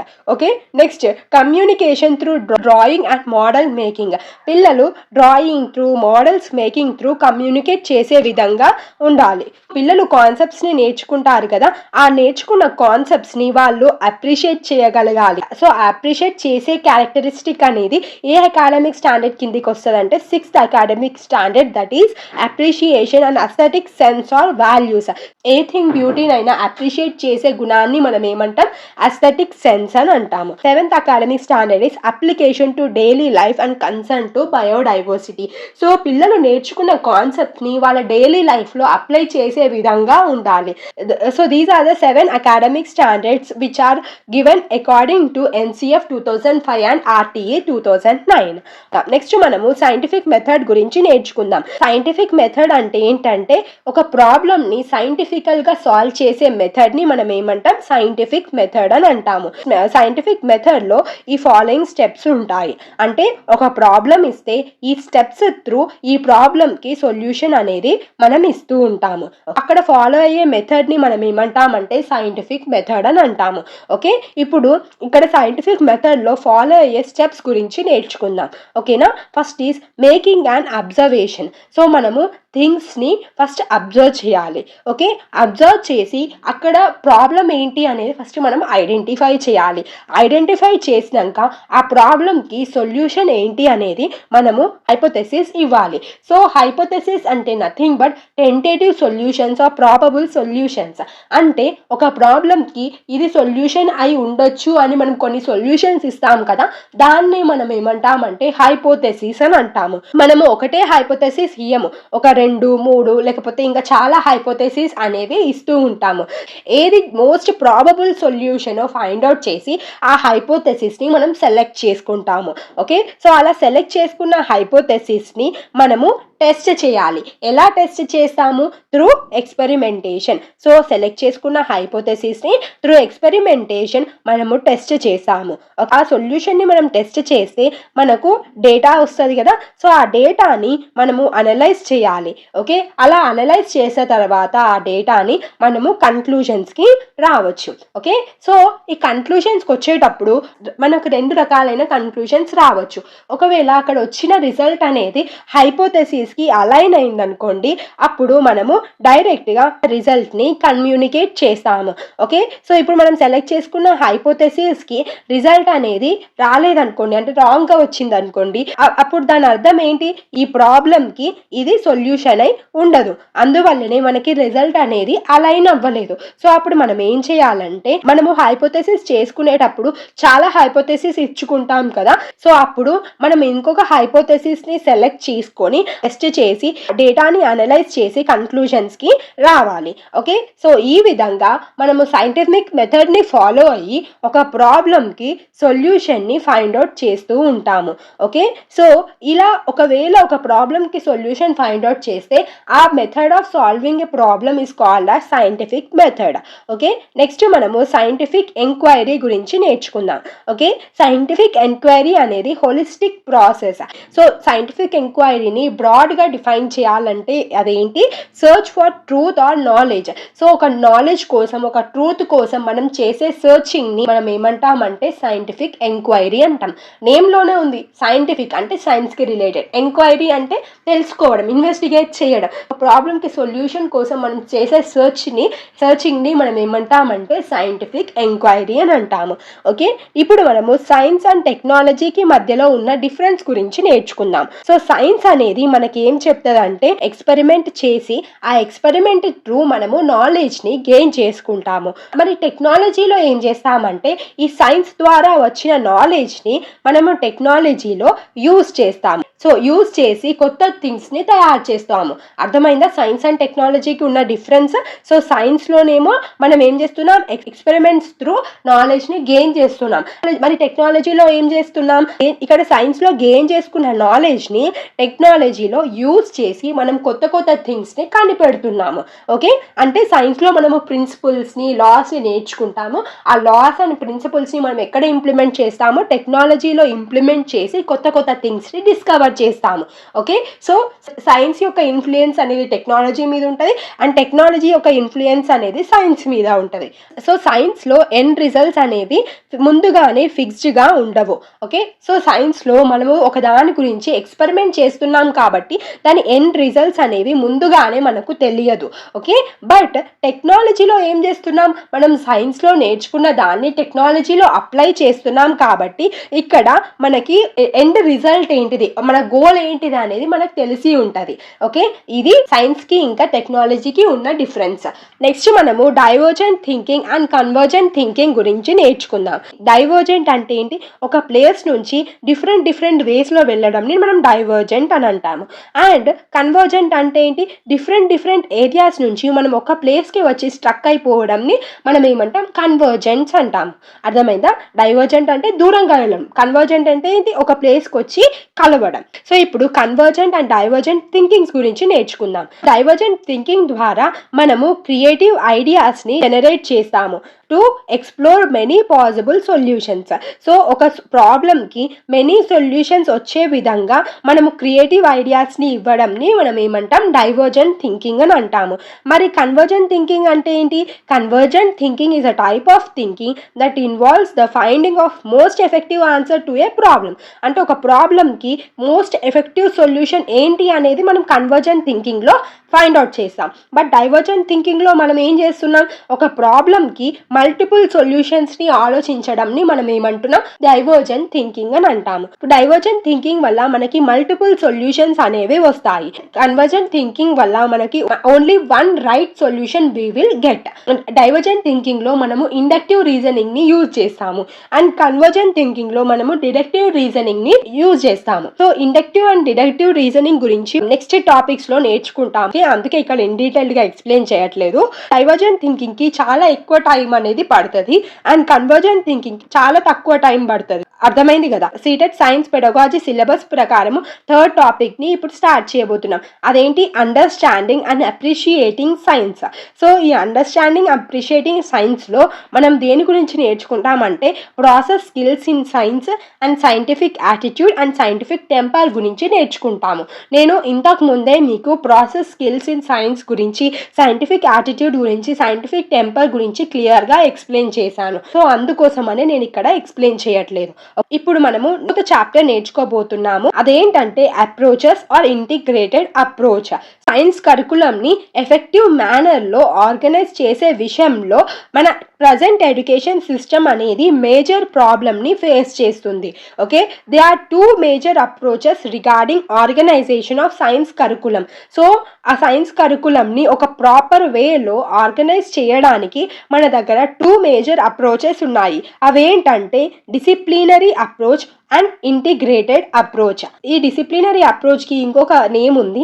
అదేంటంటే subject approach or the traditional approach. Disciplinary అప్రోచ్ని మనం ఏమంటామంటే subject approach or traditional approach అని అంటాము. సో ఇక్కడ నేమ్ చూడండి, సబ్జెక్ట్ అప్రోచ్. అంటే ఈ డిసిప్లినరీ అప్రోచ్లో టీచర్ ఏం చేస్తుందంటే ఈచ్ సబ్జెక్ట్ని సపరేట్గా పిల్లలకి ఎక్స్ప్లెయిన్ చేస్తూ ఉంటుంది. సో ఆ టీచర్ పిల్లలకి పర్టికులర్ సబ్జెక్ట్లో టాపిక్స్ని క్వశ్చన్ అండ్ ఆన్సర్స్ ఫామ్లో ఎక్స్ప్లెయిన్ చేస్తూ ఉంటుంది ఈ అప్రోచ్ ప్రకారం. ఓకే, సో ఈ అప్రోచ్ అనేది మెయిన్గా దేని మీద ఫోకస్ చేస్తుంది అంటే సబ్జెక్ట్ మీద ఎక్కువగా ఫోకస్ చేస్తుంది అండ్ కంటెంట్ మీద ఎక్కువ ఫోకస్ ఉంటుంది రాదర్ దాన్ ఇట్స్ ప్రాసెస్. అంటే పిల్లలకు మనం ఎలా ఎక్స్ప్లెయిన్ చేస్తున్నాం అనే దాని మీద కన్నా పిల్లలకి మనం ఎంత కంటెంట్ ఎక్స్ప్లెయిన్ చేస్తున్నాం, ఏ సబ్జెక్ట్ అనేది ఎక్స్ప్లెయిన్ చేస్తున్నాం అనే దాని మీదనే మన ఫోకస్ అనేది ఎక్కువగా ఉంటుంది ఈ డిసిప్లినరీ అప్రోచ్లో. అందుకే మనము ఈ డిసిప్లినరీ అప్రోచ్ని subject approach or traditional approach అని అంటున్నాము. నెక్స్ట్ మనము ఇంటిగ్రేటెడ్ అప్రోచ్ గురించి నేర్చుకుందాం. సో ఈ అప్రోచ్లో మనము స్టూడెంట్స్ని ఎలా ఎంకరేజ్ చేస్తామంటే డిఫరెంట్ కరికులర్ ఏరియాస్లో ఉన్న ఇంటర్ కనెక్టెడ్నెస్ని, ఇంటర్ రిలేషన్షిప్స్ని చూసే విధంగా మనము పిల్లలని ఎంకరేజ్ చేస్తాము. ఓకే, సో ఈ అప్రోచ్లో పిల్లలు ఇన్ఫర్మేషన్ గురించి ఎక్స్ప్లోర్ చేస్తారు, ఇన్ఫర్మేషన్ని గ్యాదర్ చేస్తారు, దాన్ని ప్రాసెస్ చేసి రిఫైన్ చేసి ఆ ఇన్ఫర్మేషన్ని ప్రజెంట్ చేస్తూ ఉంటారు. ట్రెడిషనల్ అప్రోచ్లో లాగా పిల్లలకి ఇక్కడ ఇంటిగ్రేటెడ్ అప్రోచ్లో ఏం సబ్జెక్ట్ బ్యారియర్స్ అనేవి ఉండదు. ఒక సబ్జెక్ట్లోని టాపిక్ని డిఫరెంట్ సబ్జెక్ట్స్లోని టాపిక్స్ తోటి ఇంటర్లింక్ చేసి ఆ టాపిక్ని ఇన్వెస్టిగేట్ చేసి ఇన్ఫర్మేషన్ని ప్రొవైడ్ చేస్తూ ఉంటారు పిల్లలు ఈ ఇంటిగ్రేటెడ్ అప్రోచ్లో. అర్థమైందా? ఇంటిగ్రేటెడ్ ఇంటిగ్రేటెడ్ అప్రోచ్కి ఇంకా డిసిప్లినరీ అప్రోచ్కి ఉన్న డిఫరెన్సెస్, ఈ ఇంటిగ్రేటెడ్ అప్రోచ్లో ఇన్వాల్వ్ అయ్యే ఇంకా కొన్ని అప్రోచెస్ గురించి ఇప్పుడు మనము డిస్కస్ చేసుకుందాం. First is enquiry approach. So ఈ ఎంక్వైరీ అప్రోచ్ని మనం ఏమంటామంటే investigative approach of teaching learning అని అంటాము. ఎందుకంటే ఈ ఎంక్వైరీ అప్రోచ్లో పిల్లలు క్వశ్చన్స్ని అడిగి ఇన్ఫర్మేషన్ని గ్యాదర్ చేసుకుంటూ ఉంటారు with appropriate evidence. Okay, so పిల్లలు ఏం చేస్తున్నారు, క్వశ్చన్స్ అడుగుతున్నారు, అడిగి ఇన్ఫర్మేషన్ని గ్యాదర్ చేసుకుంటున్నారు విత్ అప్రాప్రియేట్ ఎవిడెన్స్. సో ఆ ఇన్ఫర్మేషన్కి తగిన ఎవిడెన్స్ని వాళ్ళు గ్యాదర్ చేసుకొని ఆ ఎవిడెన్స్ని వాళ్ళ కన్క్లూజన్స్కి సపోర్ట్ చేసే విధంగా యూజ్ చేసుకుంటున్నారు. సో ఇక్కడ ఎంక్వైరీ అప్రోచ్లో టీచర్ స్టూడెంట్స్కి యాంపుల్ ఆఫ్ ఆపర్చునిటీస్, అంటే చాలా ఆపర్చునిటీస్ని పిల్లలకి ప్రొవైడ్ చేస్తుంది. ఎందుకు ప్రొవైడ్ చేస్తుంది ఆ ఆపర్చునిటీస్ని అంటే ఒక ప్రాబ్లమ్కి సైంటిఫిక్ వేలో సొల్యూషన్ ఫైండ్ అవుట్ చేయడానికి టీచర్ పిల్లలకి యాంపుల్ ఆఫ్ ఆపర్చునిటీస్ని ప్రొవైడ్ చేస్తుంది. ఓకే, సో ఈ ఎంక్వైరీ టీచింగ్ అనేది 2 టైప్స్. అదేంటంటే inductive teaching and second type is deductive teaching. Deductive టీచింగ్ని ఎలా గుర్తుపెట్టుకోవాలంటే ఇండక్టివ్ టీచింగ్ని పిగ్ అని గుర్తుపెట్టుకోండి, డిడక్టివ్ టీచింగ్ని జీడిపి అని గుర్తుపెట్టుకోండి. పిగ్లో మధ్యలో ఐ ఉంది కదా, ఆ ఐ అనేది ఇండక్టివ్ టీచింగ్ని చెప్తుంది. జీడిపిలో మధ్యలో డి ఉంది కదా, ఆ డి అంటే డిడక్టివ్ టీచింగ్. సో ఈ పిగ్లో ఫస్ట్ ఉన్న పి అనేది పర్టికులర్, లాస్ట్ ఉన్న జీ అనేది జనరల్. సో ఇండక్టివ్ టీచింగ్ అనేది పర్టికులర్ నుంచి జనరల్కి వెళ్తుంది. ఓకే, ఒక స్పెసిఫిక్ థింగ్ గురించి ఎక్స్ప్లెయిన్ చేస్తూ వాళ్ళు జనరల్ కన్క్లూజన్స్కి రావడంని అనేది ఎందులో ఉంటుంది, ఇండక్టివ్ టీచింగ్లో ఉంటుంది. ఓకే, మరి డిడక్టివ్ టీచింగ్లో ఏముంటుందంటే ఒక జనరల్ థింగ్ గురించి చెప్తూ ఒక పర్టికులర్ థింగ్ గురించి ఎక్స్ప్లెయిన్ చేయడం అనేది డిడక్టివ్ టీచింగ్ లో ఉంటది. అర్థమైందా? ఇండక్టివ్ టీచింగ్ అంటే ఏంటి, పిగ్ అంటే particular to general. Deductive teaching అంటే ఏంటి, జీడిపి అంటే ఏంటి, general to particular. Inductive teaching లో టీచర్ ఫస్ట్ ఎగ్జాంపుల్స్ చెప్పిన తర్వాత రూల్స్ గురించి ఎక్స్ప్లెయిన్ చేస్తుంది. ఓకే, బట్ డిడక్టివ్ టీచింగ్ లో రూల్స్ చెప్పి ఎగ్జాంపుల్స్ చెప్తూ ఉంటారు. ఈ ఇండక్టివ్ టీచింగ్ అనేది bottom up approach. Okay, so అంటే ఫస్ట్ ఎగ్జాంపుల్స్ చెప్పి దాని తర్వాత రూల్ నేర్చుకుంటున్నాం కాబట్టి దీన్ని మనం ఏమంటున్నాం, బాటమ్ అప్ అప్రోచ్ అని అంటున్నాము. డిడక్టివ్ టీచింగ్ అనేది టాప్ డౌన్ అప్రోచ్. ఎందుకంటే ఇక్కడ ఫస్ట్ మనం రూల్స్ నేర్చుకుని తర్వాత ఎగ్జాంపుల్స్ నేర్చుకుంటున్నాం కాబట్టి ఇక్కడ డిడక్టివ్ టీచింగ్ అనేది top down approach. Next inductive teaching అనేది ఎటు నుంచి ఎటు వెళ్తుంది, కాంక్రీట్ నుంచి అబ్స్ట్రాక్ట్ కి వెళ్తుంది. సో కాంక్రీట్ అంటే ఫిజికల్ థింగ్స్ ని మనము కాంక్రీట్ అని అంటాము, అబ్స్ట్రాక్ట్ అంటే మన mental thinking. Okay, so physical things ని ఫీల్ అయ్యి మేము అబ్స్ట్రాక్ట్ థింకింగ్ లోకి వెళ్తున్నాము. ఓకే, సో అంటే నథింగ్ బట్ ఇక్కడ మనం ఎగ్జాంపుల్స్ ని చూసి మనం రూల్స్ ని ఇస్తున్నాం కదా. సో ఎగ్జాంపుల్స్ అంటే మనం ఫిజికల్ గా ఫీల్ అవ్వచ్చు. అందుకే కాంక్రీట్ నుంచి అబ్స్ట్రాక్ట్ సైడ్ వెళ్ళేది ఏ type of teaching, inductive teaching. ఓకేనా, నెక్స్ట్ డిడక్టివ్ లో అబ్స్ట్రాక్ట్ టు కాంక్రీట్ వెళ్తుంది. అంటే ఫస్ట్ మనము ఆలోచించుకుంటాం, మెంటల్ గా ఆలోచించుకున్న తర్వాత మనము కాంక్రీట్ సైడ్ కి వెళ్తూ ఉంటాము, అంటే ఫిజికల్ థింగ్స్ ని ఫీల్ అవుతాము. ఓకే, అందుకే ఇక్కడ రూల్ టు ఎగ్జాంపుల్స్ అని మెన్షన్ చేశారు. అబ్స్ట్రాక్ట్ అంటే మనం ఫస్ట్ రూల్స్ గురించి థింక్ చేసి తర్వాత కాంక్రీట్ అంటే ఎగ్జాంపుల్స్ ని ఫీల్ అవుతాము. ఓకేనా, నోన్ టు అన్నోన్. సో మనము ఫస్ట్ నోన్ థింగ్స్ ని నేర్చుకున్న తర్వాత అన్నోన్ థింగ్స్ ని నేర్చుకుంటాము ఇండక్టివ్ టీచింగ్ లో. డిడక్టివ్ టీచింగ్ లో రివర్స్, అన్నోన్ థింగ్స్ నుంచి నోన్ థింగ్స్ నేర్చుకుంటూ ఉంటాము. ఓకేనా, సో ఇండక్టివ్ టీచింగ్ లో మనం సింపుల్ నుంచి కాంప్లెక్స్ టాపిక్ సైడ్ మూవ్ అవుతే డిడక్టివ్ టీచింగ్ లో కాంప్లెక్స్ నుంచి సింపుల్ టాపిక్ సైడ్ వస్తాము. ఓకేనా, so inductive teaching divergent thinking ని యూజ్ చేస్తుంది. అందుకే ఇంతకు ముందు మనం డైవర్జెంట్ థింకింగ్ లో ఇండక్టివ్ రీజనింగ్ అనేది యూజ్ చేస్తాము అని మెన్షన్ చేశాను. ఓకే, అండ్ డిడక్టివ్ టీచింగ్ లో కన్వర్జెంట్ థింకింగ్ ని యూజ్ చేస్తారు. ఓకేనా, నెక్స్ట్ ఇండక్టివ్ టీచింగ్ అనేది less reliable and deductive teaching అనేది మోర్ రిలయబుల్. సో అర్థమైంది కదా inductive teaching and deductive teaching కి మధ్యలో డిఫరెన్స్. ఈ డిఫరెన్స్ అనేది చాలా ఇంపార్టెంట్, మంచిగా గుర్తుపెట్టుకోండి. నెక్స్ట్ మనము ప్రాబ్లమ్ సాల్వింగ్ అప్రోచ్ గురించి నేర్చుకుందాం. ఆల్రెడీ మనము development of problem solving skills లో ప్రాబ్లమ్ సాల్వింగ్ గురించి నేర్చుకున్నాం కదా. అక్కడ ఏమవుతుంది, ఫస్ట్ మనము పిల్లల మైండ్ లో ఒక ప్రాబ్లమ్ ని రేస్ చేస్తాము. సో కావాలని మనము పర్పస్ఫుల్ గా అలా పిల్లల మైండ్ లో ప్రాబ్లమ్ ని రేస్ చేయడం వల్ల వాళ్ళ మైండ్స్ అనేవి స్టిమ్యులేట్ అయ్యి ఒక రేషనల్ సొల్యూషన్కి వస్తాయి. ఓకేనా? సో ప్రాబ్లమ్ సాల్వింగ్ అప్రోచ్లో ఫాలో అయ్యే స్టెప్స్ ఇక్కడ ఇచ్చాను చూడండి. ఫస్ట్ స్టెప్ ఏంటి? Creating a problem. పిల్లలు ఒక ప్రాబ్లమ్ని క్రియేట్ చేసుకుంటారు. తర్వాత ఆ ప్రాబ్లమ్ని ఐడెంటిఫై చేసి డిఫైన్ చేసి దాని తర్వాత వాళ్ళు అనలైజ్ చేసి ఆ ప్రాబ్లమ్కి హైపోథెసిస్ ఇస్తారు. హైపోథెసిస్ అంటే తెలుసు కదా, టెంటబుల్ ఆర్ ప్రాబబుల్ సొల్యూషన్స్. ఆ సొల్యూషన్స్ని వాళ్ళు టెస్ట్ చేస్తారు. Okay, nothing but experimentation. So అలా టెస్ట్ చేసిన తర్వాత అక్కడ వాళ్ళకి ఇన్ఫర్మేషన్ వస్తుంది కదా, ఆ ఇన్ఫర్మేషన్ని వాళ్ళు కలెక్ట్ చేస్తారు. ఓకే, ఐ మీన్ డేటాని కలెక్ట్ చేస్తారు. ఆ డేటాని కలెక్ట్ చేసి అనలైజ్ చేస్తారు. After analysing the data they come to conclusions. Okay, so అలా డేటాని అనలైజ్ చేసి కన్క్లూజన్స్కి వస్తారు. ఓకే, ఆ కన్క్లూజన్స్ ఆ జనరలైజేషన్స్ని వాళ్ళు డైలీ లైఫ్లో అప్లై చేస్తూ ఉంటారు. సో ఈ విధంగా ప్రాబ్లమ్ సాల్వింగ్ అప్రోచ్లో ఒక ప్రాబ్లం నుంచి రేషనల్ సొల్యూషన్ని పిల్లలు ఫైండ్ అవుట్ చేస్తూ ఉంటారు. ఓకేనా? నెక్స్ట్ కొలాబరేటివ్ అప్రోచ్ గురించి నేర్చుకుందాం. కొలాబరేషన్ అంటే ఏంటి? ఒక డిఫరెంట్ ఇన్స్టిట్యూషన్స్ ఎప్పుడైతే కలిసి పని చేస్తాయో మనం దాన్ని కొలాబరేషన్ అని అంటాము. అంతే కదా? సో ఇక్కడ కూడా కొలాబరేటివ్ అప్రోచ్లో మనం ఏం చేస్తామంటే పిల్లల్ని చిన్న చిన్న గ్రూప్స్ చేసి ఆ గ్రూప్స్లో వాళ్ళని కలిసి ఒక కామన్ గోల్ అచీవ్ చేయడానికి వర్క్ చేయమని టీచర్ చెప్తుంటది. ఓకే, సో అక్కడ స్మాల్ గ్రూప్స్కి టీచర్ ఒక ఫెసిలిటేటర్ రోల్ని ప్లే చేస్తుంది. ఓకేనా?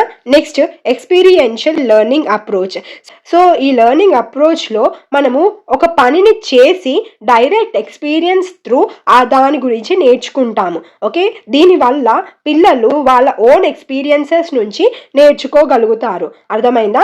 నేమ్లోనే ఉంటుంది ప్రతి టర్మ్ని, మనం బట్టి కొట్టాల్సిన అవసరమే లేదు. ఎక్స్పీరియన్షియల్ అంటే వాళ్ళు ఓన్గా ఎక్స్పీరియన్స్ చేసి దాని నుంచి నేర్చుకుంటారు. కొలాబరేటివ్ అంటే పిల్లల్ని చిన్న చిన్న గ్రూప్స్ చేస్తారు. ఆ గ్రూప్స్లలో పిల్లలు కామన్ గోల్ని అచీవ్ చేయడానికి చేస్తూ ఉంటారు. ప్రాబ్లమ్ సాల్వింగ్ అప్రోచ్లో పిల్లలకు ఒక ప్రాబ్లం ఇస్తే దాన్ని సాల్వ్ చేస్తారు. ఓకేనా? సో ఇంక్వైరీ అప్రోచ్లో పిల్లలు ఎంక్వైరీ చేసి ఆ ప్రాబ్లంకి సొల్యూషన్ ఫైండ్ అవుట్ చేసుకుంటూ ఉంటారు. సో ఈ విధంగా నేమ్ని బట్టి అక్కడ ఏమవుతుందని ఒక షార్ట్ ఫామ్లో గుర్తుపెట్టుకోండి. అప్పుడు మీకు ఈజీ అయిపోతుంది, ఆ బట్టి కొట్టాల్సిన అవసరమే ఉండదు. Next constructive approach. సో ఈ కన్స్ట్రక్టివ్ అప్రోచ్లో ఏమవుతుందంటే లెర్నర్స్ వాళ్ళ ఓన్ నాలెడ్జ్ని వాళ్ళ అండర్స్టాండింగ్ని బట్టి కన్స్ట్రక్ట్ చేసుకోవాల్సి ఉంటుంది.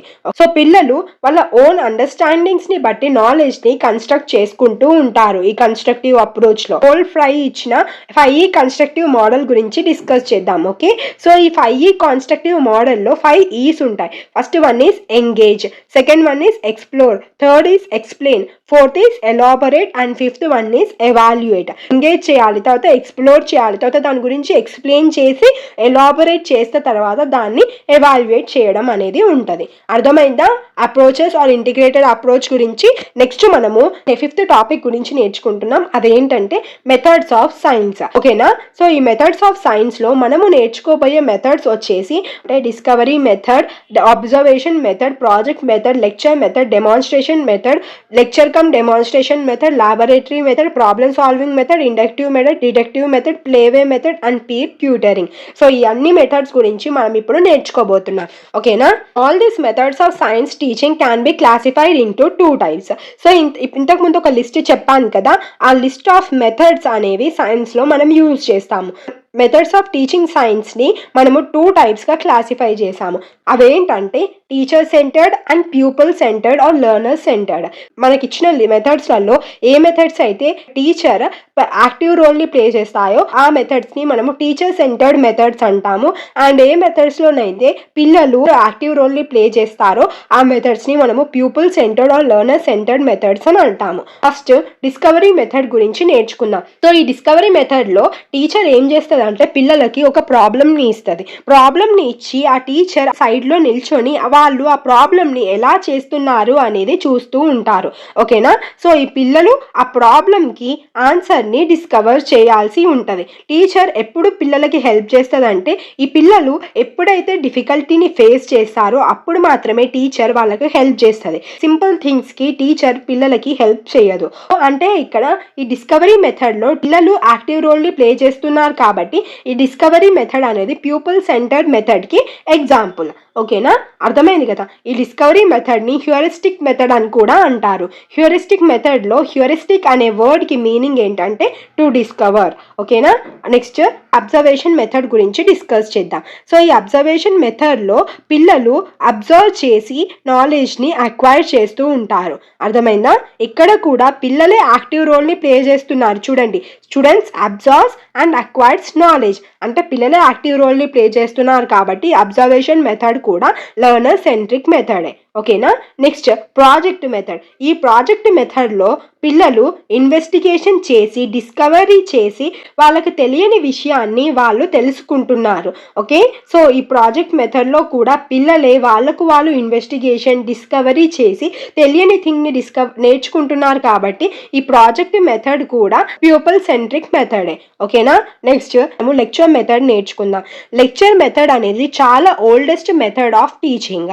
ఓకే, సో ఈ లెక్చర్ మెథడ్ లో టీచర్ లెసన్ ని ఎక్స్ప్లెయిన్ చేస్తుంటారు. టీచర్ లెసన్ ని ఒక స్పీచ్ ఫామ్ లో లేకపోతే ఒక టాక్ ఫామ్ లో పిల్లలకి ఎక్స్ప్లెయిన్ చేస్తూ ఉంటారు అండ్ పిల్లలు అక్కడ కూర్చొని ఆ లెక్చర్ ని వింటూ ఉంటారు. ఓకే, సో ఇక్కడ టీచర్ అనే వారు యాక్టివ్ రోల్ ని ప్లే చేస్తున్నారు అండ్ పిల్లలు పాసివ్ రోల్ ని ప్లే చేస్తున్నారు కాబట్టి ఈ లెక్చర్ మెథడ్ అనేది టీచర్ సెంట్రిక్ మెథడ్. సో ప్రతి మెథడ్ లో మెరిట్స్ ఉంటాయి, డిమెరిట్స్ ఉంటాయి. సో అవి తెలుసుకోవాలంటే మన ఛానల్లో ఒక డీటెయిల్డ్ వీడియో ఉంది మెథడ్స్ ఆఫ్ సైన్స్ గురించి, అది చూడండి. ఇక్కడ అన్ని డీటెయిల్డ్గా చెప్తే చాలా లెందీ అయిపోతుంది వీడియో, అందుకే మెథడ్స్ యొక్క మీనింగ్ ని నేను ఇక్కడ ఎక్స్ప్లెయిన్ చేస్తున్నాను. ఓకేనా, next demonstration method. So demonstration అంటే ఏంటంటే టు షో. సో దేన్నైనా మనం షో చేయడంని ఏమంటాం, డెమాన్స్ట్రేషన్ అంటాము. సో ఈ డెమాన్స్ట్రేషన్ మెథడ్ లో టీచర్ పిల్లలకి ఒక కాంక్రీట్ ఎక్స్పీరియన్స్ ని తెప్పించడం కోసం ఏదైనా ఎక్స్పెరిమెంట్ ని కానీ ఇన్వెస్టిగేషన్ ని కానీ పర్ఫామ్ చేస్తూ ఉంటుంది. టీచర్ ఎక్స్పెరిమెంట్ ని పర్ఫామ్ చేసి పిల్లలకి ఒక కాంక్రీట్ ఎక్స్పీరియన్సెస్ ని, ఇప్పుడు టీచర్ ఎక్స్పెరిమెంట్ చేస్తుందంటే నథింగ్ బట్ పిల్లలు చూడగలుగుతారు ఆ ఎక్స్పెరిమెంట్ ని. సో అలా చూసి పిల్లలు నేర్చుకుంటారు ఈ డెమాన్స్ట్రేషన్ మెథడ్ లో. బట్ ఇక్కడ పిల్లలు యాక్టివ్ రోల్ ని ప్లే చేయట్లేదు, టీచరే యాక్టివ్ రోల్ ని ప్లే చేస్తుంది, ఎందుకంటే టీచరే ఎక్స్పెరిమెంట్ ని పర్ఫామ్ చేస్తుంది కాబట్టి. ఓకే, సో ఇక్కడ డెమాన్స్ట్రేషన్ మెథడ్ అనేది టీచర్ సెంట్రిక్ మెథడ్. నెక్స్ట్ మనము లెక్చర్ కమ్ డెమాన్స్ట్రేషన్ మెథడ్ గురించి నేర్చుకుందాం. లెక్చర్ కమ్ డెమాన్స్ట్రేషన్ పేరులోనే ఉంది, అంటే ఇక్కడ మనము లెక్చర్ ఇస్తాము అండ్ డెమాన్స్ట్రేషన్ కూడా ఇస్తాము. టీచర్ ఇక్కడ 2 ways లో ఎక్స్ప్లెయిన్ చేస్తుంది. సో ఈ మెథడ్ అనేది 2 ways లో యూజ్ చేస్తాం. ఏంటి, lecture with some demo and demo with some lecture or discussion. Lecture ఇచ్చి డెమో అన్న ఇస్తాం, డెమో ఇచ్చి లెక్చర్ అన్న ఇచ్చి మనము పిల్లలకి అర్థమయ్యే విధంగా ఎక్స్ప్లెయిన్ చేస్తూ ఉంటాం. ఓకేనా, నెక్స్ట్ లాబొరేటరీ మెథడ్. సో ఈ లాబొరేటరీ మెథడ్లో పిల్లలు ఎక్స్పెరిమెంట్ చేసి నేర్చుకుంటారు, అందుకే ఈ లాబొరేటరీ మెథడ్ని మనము ఎక్స్పెరిమెంటల్ మెథడ్ అని అంటాము. ఓకేనా, సో ఈ లాబొరేటరీ మెథడ్ అనేది ఏం ప్రిన్సిపల్ని ఫాలో అవుతుంది అంటే లెర్నింగ్ బై డూయింగ్ అనే ప్రిన్సిపల్ని ఫాలో అవుతుంది. లాబొరేటరీ మెథడ్లో పిల్లలు ఎక్స్పెరిమెంట్ చేసి నేర్చుకుంటారు. పిల్లలు ఎక్స్పెరిమెంట్ చేస్తున్నారు కాబట్టి పిల్లలు ఇక్కడ యాక్టివ్ రోల్ని ప్లే చేస్తారు అండ్ టీచర్ పాసివ్ రోల్ని ప్లే చేస్తారు. సో ఈ లాబొరేటరీ మెథడ్ అనేది దేనికి ఎగ్జాంపుల్, ప్యూపల్ సెంట్రిక్ మెథడ్ కి ఎగ్జాంపుల్. ఓకేనా, next problem solving method. So ఈ ప్రాబ్లమ్ సాల్వింగ్ మెథడ్ లో ఏం చేస్తాము, టీచర్ ఒక ప్రాబ్లమ్ ని క్రియేట్ చేసి పిల్లల ముందు పెడుతుంది. అప్పుడు పిల్లలు ఆ ప్రాబ్లమ్ ని డేటాని కలెక్ట్ చేసి అనలైజ్ చేసి ఎక్స్పెరిమెంట్స్ చేసి ఆ ప్రాబ్లమ్ కి సొల్యూషన్ ని ఫైండ్ అవుట్ చేస్తారు. సో ఇక్కడ టీచర్ వాళ్ళకి హెల్ప్ చేస్తూ ఉంటది, like a facilitator or guide. Okay, so ఈ ప్రాబ్లమ్ సాల్వింగ్ మెథడ్ లో టీచర్ ఓన్లీ ఫెసిలిటేటర్ రోల్ ని మాత్రమే ప్లే చేస్తుంది, మొత్తం చేసేదంటే ఎవరు, పిల్లలే. కాబట్టి ఈ ప్రాబ్లమ్ సాల్వింగ్ మెథడ్ అనేది కూడా దేనికి ఎగ్జాంపుల్, ప్యూపల్ సెంటర్డ్ కి ఎగ్జాంపుల్. ఓకే, నెక్స్ట్ మనము డిడక్టివ్ మెథడ్ గురించి నేర్చుకుందాం. సో డిడక్టివ్ అంటే ఎలా గుర్తుపెట్టుకోవాలని చెప్పాను, చెప్పండి, పిగ్. సో పిగ్ అంటే P for particular and G for general. Examples నుంచి మనము రూల్స్ ని ఫైండ్ అవుట్ చేస్తున్నాం. ఓకే, సో అబ్జర్వేషన్స్ నుంచి మనము ప్యాటర్న్స్ ని ఫామ్ చేస్తున్నాం. ఈ ప్యాటర్న్స్ నుంచి హైపోథెసిస్ చేసి మనము థియరీస్ ని ఫార్ములేట్ చేస్తున్నాం ఇండక్టివ్ మెథడ్ లో. ఓకే, అర్థమైంది కదా. డిడక్టివ్ మెథడ్ అంటే ఎలా గుర్తుపెట్టుకోవాలని చెప్పాను, GDP అంటే G for general and P for particular. అంటే ఇక్కడ G నుంచి జనరల్ నుంచి పర్టికులర్ సైడ్ మూవ్ అవుతుంది, అందుకే ఇక్కడ థియరీస్ నుంచి హైపోథెసిస్ ని ఫామ్ చేస్తారు ఉంటారు. ఈ హైపోథెసిస్ నుంచి అబ్జర్వేషన్ దెన్ తర్వాత కన్ఫర్మేషన్స్కి వస్తూ ఉంటారు. అర్థమైందా? Inductive and deductive method. Next మనము ప్లేవే మెథడ్ గురించి నేర్చుకుందాం. ఈ ప్లేవే మెథడ్ని మనము లెర్నింగ్ బై డూయింగ్ మెథడ్ అని అంటాము. ఎందుకంటే పిల్లలు ఇక్కడ ఆడుతూ పాడుతూ టాపిక్స్ గురించి నేర్చుకుంటారు కాబట్టి. ఓకే, అంటే ఇక్కడ పిల్లలకి అసలు టెన్షన్ అనేదే ఉండదు. వాళ్ళు స్ట్రెస్ ఫ్రీగా ఆడుతూ పాడుతూ నేర్చుకుంటూ ఉంటారు. ఓకేనా? నెక్స్ట్ సో ట్యూటరింగ్లో పిల్లలు గ్రూప్స్లో పిల్లలని మనం ఎలా పెడతామంటే ఇంటెలిజెంట్, ఒకరు యావరేజ్, ఒకరు బిలో యావరేజ్ లాగా పిల్లల్ని ఒక గ్రూప్స్ లాగా సెగ్రిగేట్ చేస్తాము. సో అలా చేయడం వల్ల బాగా చదివే పిల్లవాడు ఒక ట్యూటర్ లాగా మిగిలిన పిల్లలకి ఎక్స్ప్లెయిన్ చేస్తూ ఉంటాడు. ఓకే, అర్థమైందా పీర్ ట్యూటరింగ్ గురించి? This is about the methods of science teaching. Next మనము ఇన్నోవేషన్స్ గురించి నేర్చుకుందాం. మన ఎడ్యుకేషన్ సిస్టంలో మనకు కావాల్సిన రిజల్ట్ అనేది రావడం కోసం మనము టీచింగ్ టెక్నిక్స్లలో కొత్తదనాన్ని తీసుకొస్తున్నాము. సో ఆ కొత్తదనం తీసుకురావడం వల్ల టీచింగ్ టెక్నిక్స్ అనేవి చేంజ్ అవుతాయి. సో దానివల్ల మన ఎడ్యుకేషన్ సిస్టంలో కొత్త రిజల్ట్స్ అనేవి వస్తాయి. ఇన్నోవేషన్ అంటే కొత్తదనం అని చెప్పాను కదా. So under innovation some new methods, new techniques, new teaching methodology, new services and new products are employed in teaching learning process. So teaching learning process లో innovation వల్ల teaching learning process లో new methods, new techniques, new teaching methods, new service and new products అనేవి వస్తాయి. Child centre teaching కి ఎక్కువ importance ఇస్తాము compare to the teacher centred teaching. Child centre teaching లో child active role ని play చేస్తాడు and teacher ఏమో passive role ని ప్లే చేస్తుంది. ఇన్నోవేషన్ అంటే నథింగ్, టీచింగ్ లెర్నింగ్ ప్రాసెస్ లో ఏదైనా కొత్తదనం తీసుకురావడంని మనం ఇన్నోవేషన్ అంటాము. సో అలా కొత్తదనం తీసుకురావడం వల్ల మన ఎడ్యుకేషన్ సిస్టమ్ లో డిజైర్డ్ రిజల్ట్స్ అనేవి వస్తాయి. Child centre teaching is sort of a innovation in teaching learning process. ఇప్పుడు మనము some of the child centre teaching methods గురించి నేర్చుకోబోతున్నాం. అంటే this is nothing but these are the new inventions in teaching learning process. ఓకేనా? అవేంటి? Playway method, heuristic method, nothing but discovery method. Discovery మెథడ్లో ఏం చేస్తున్నాం? టీచర్ ఒక ప్రాబ్లమ్ని ఇచ్చి సైడ్కి వెళ్ళి నిల్చుంటుంది. సో అప్పుడు పిల్లలు ఆ ప్రాబ్లమ్కి సొల్యూషన్ని డిస్కవర్ చేస్తారు. దాన్నే హ్యూరిస్టిక్ మెథడ్ అంటారు. Next is projective method, science exhibition, science fair, story telling, ICT enabled learning, visual clues, field trips, etc. comes under the innovation in teaching learning process. So teaching learning process లో ఇవన్నీ కూడా ఇన్నోవేషన్సే. మనము next chapter అయిన text material or aids గురించి నేర్చుకుందాం. Okay, some aids we use while teaching in the class for better perception and learning. These aids are generally known as teaching aids or audio visual aids. So మనం ఏవైతే ఎయిడ్స్ని అంటే nothing but మెటీరియల్స్ని teaching చేసేటప్పుడు క్లాస్లో use చేస్తామో అవి ఎందుకు use చేస్తున్నాం? For better perception and learning. So మంచి అర్థం కావడం కోసం, నేర్చుకోవడం కోసం మనము క్లాస్లో టీచ్ చేసేటప్పుడు కొన్ని ఎయిడ్స్ని యూజ్ చేస్తూ ఉంటాము. ఈ ఎయిడ్స్ని మనము జనరల్గా ఏమంటామంటే teaching aids or audio visual aids అని అంటాము. వీటిని మనము టీచింగ్ లెర్నింగ్ ప్రాసెస్లో యూజ్ చేస్తూ ఉంటాము. Okay, so next functions of teaching AIDS గురించి నేర్చుకుందాము. టీచింగ్ ఎయిడ్స్ అనేవి పిల్లలలో ఇంట్రెస్ట్ని డెవలప్ చేస్తాయి. ఓకే, అండ్ సబ్జెక్ట్ని ఇంట్రెస్టింగ్గా అండ్ ఎంటర్టైనింగ్గా చేస్తాయి. టీచింగ్ ఎయిడ్స్ని యూజ్ చేయడం వల్ల స్టూడెంట్స్లో ఇంట్రెస్ట్ అనేది డెవలప్ అవుతుంది అండ్ టీచింగ్ ఎయిడ్స్ వల్ల పిల్లలు సబ్జెక్ట్ని ఇంట్రెస్టింగ్గా అండ్ ఎంటర్టైనింగ్గా నేర్చుకుంటారు. అండ్ టీచింగ్ ఎయిడ్స్ని యూజ్ చేయడం వల్ల చాప్టర్లో ఉన్న డిఫరెంట్ పార్ట్ని వాళ్ళు ఈజీగా అర్థం చేసుకోగలుగుతారు. టీచింగ్ ఎయిడ్స్ వల్ల పిల్లలలో క్యూరియాసిటీ అనేది డెవలప్ అవుతుంది. టీచింగ్ ఎయిడ్స్ వల్ల మనము డిఫికల్ట్ యాక్టివిటీస్లో పార్టిసిపేట్ చేయడానికి ఆపర్చునిటీ దొరుకుతుంది. So these are the functions of teaching aids. Teaching aids అనేవి 4 టైప్స్. అవేంటి? Audio aids, visual aids, audio visual aids and activity aids. పేర్లోనే ఉంటుంది. ఓకే, ఆడియో ఎయిడ్స్ అనేవి లెర్నర్స్కి నాలెడ్జ్ని అక్వైర్ చేయడంలో హెల్ప్ చేస్తుంది. ఎలా? Through auditory sense. పిల్లలకి నాలెడ్జ్ని మనం ఎలా నేర్పిస్తామంటే through their auditory sense. Okay, examples చూడండి. Radio and tape records. So radio and tape రికార్డ్స్లో ఒట్టి సౌండ్ మాత్రమే వస్తుంది. సౌండ్ని మనం ఒట్టి సౌండ్ రావడంని మనం ఏమంటాం, ఆడియో అంటాము. సౌండ్ని యూజ్ చేసి మనము పిల్లలకి నాలెడ్జ్ని అక్వైర్ చేస్తున్నాం కాబట్టి రేడియో అండ్ టేప్ రికార్డర్స్ అనేవి ఆడియో ఎయిడ్స్ కిందికి వస్తాయి. Next visual aids. So visual AIDS అనేవి విజువల్ సెన్స్ని యూజ్ చేసి పిల్లలలో నాలెడ్జ్ని అక్వైర్ చేపిస్తున్నాం కాబట్టి ఇక్కడ యూజ్ చేసే ఎయిడ్స్ని మనం ఏమంటాం, విజువల్ ఎయిడ్స్ అని అంటాము. అవేంటి, charts, models and projectors etcetera. అంటే ఇక్కడ మనం చూపించే ఎయిడ్ అనేది ఆడియోని ప్రొడ్యూస్ చూడడానికి మాత్రమే కనిపించాలి. అవేంటి, చార్ట్స్, మోడల్స్ ఇంకా ప్రొజెక్టర్స్. ఓకేనా. నెక్స్ట్ ఆడియో విజువల్ ఎయిడ్స్ అంటే మనకి సౌండ్ వినిపించాలి, చూడడానికి కనిపించాలి కూడా. సో ఇలాంటి ఎయిడ్స్ని మనం పిల్లలు నాలెడ్జ్ని అక్వైర్ చేసుకోవడానికి యూజ్ చేసామనుకోండి, అలాంటి ఎయిడ్స్ని మనం ఏమంటాం, ఆడియో విజువల్ ఎయిడ్స్ అంటాము. ఎగ్జాంపుల్ ఏంటంటే TV, video, films, living objects etcetera. So TV, video, films and living objects నుంచి బోత్ సౌండ్ వస్తుంది, మనకి చూడడానికి కూడా అవి కనిపిస్తాయి. కాబట్టి అలాంటి ఎయిడ్స్ని యూజ్ చేసి మనం పిల్లలకి ఏదైనా నాలెడ్జ్ అక్వైరింగ్కి హెల్ప్ చేసామనుకోండి, ఆ ఎయిడ్స్ని మనం ఏమంటాం, ఆడియో విజువల్ ఎయిడ్స్ అని అంటాము. Okay.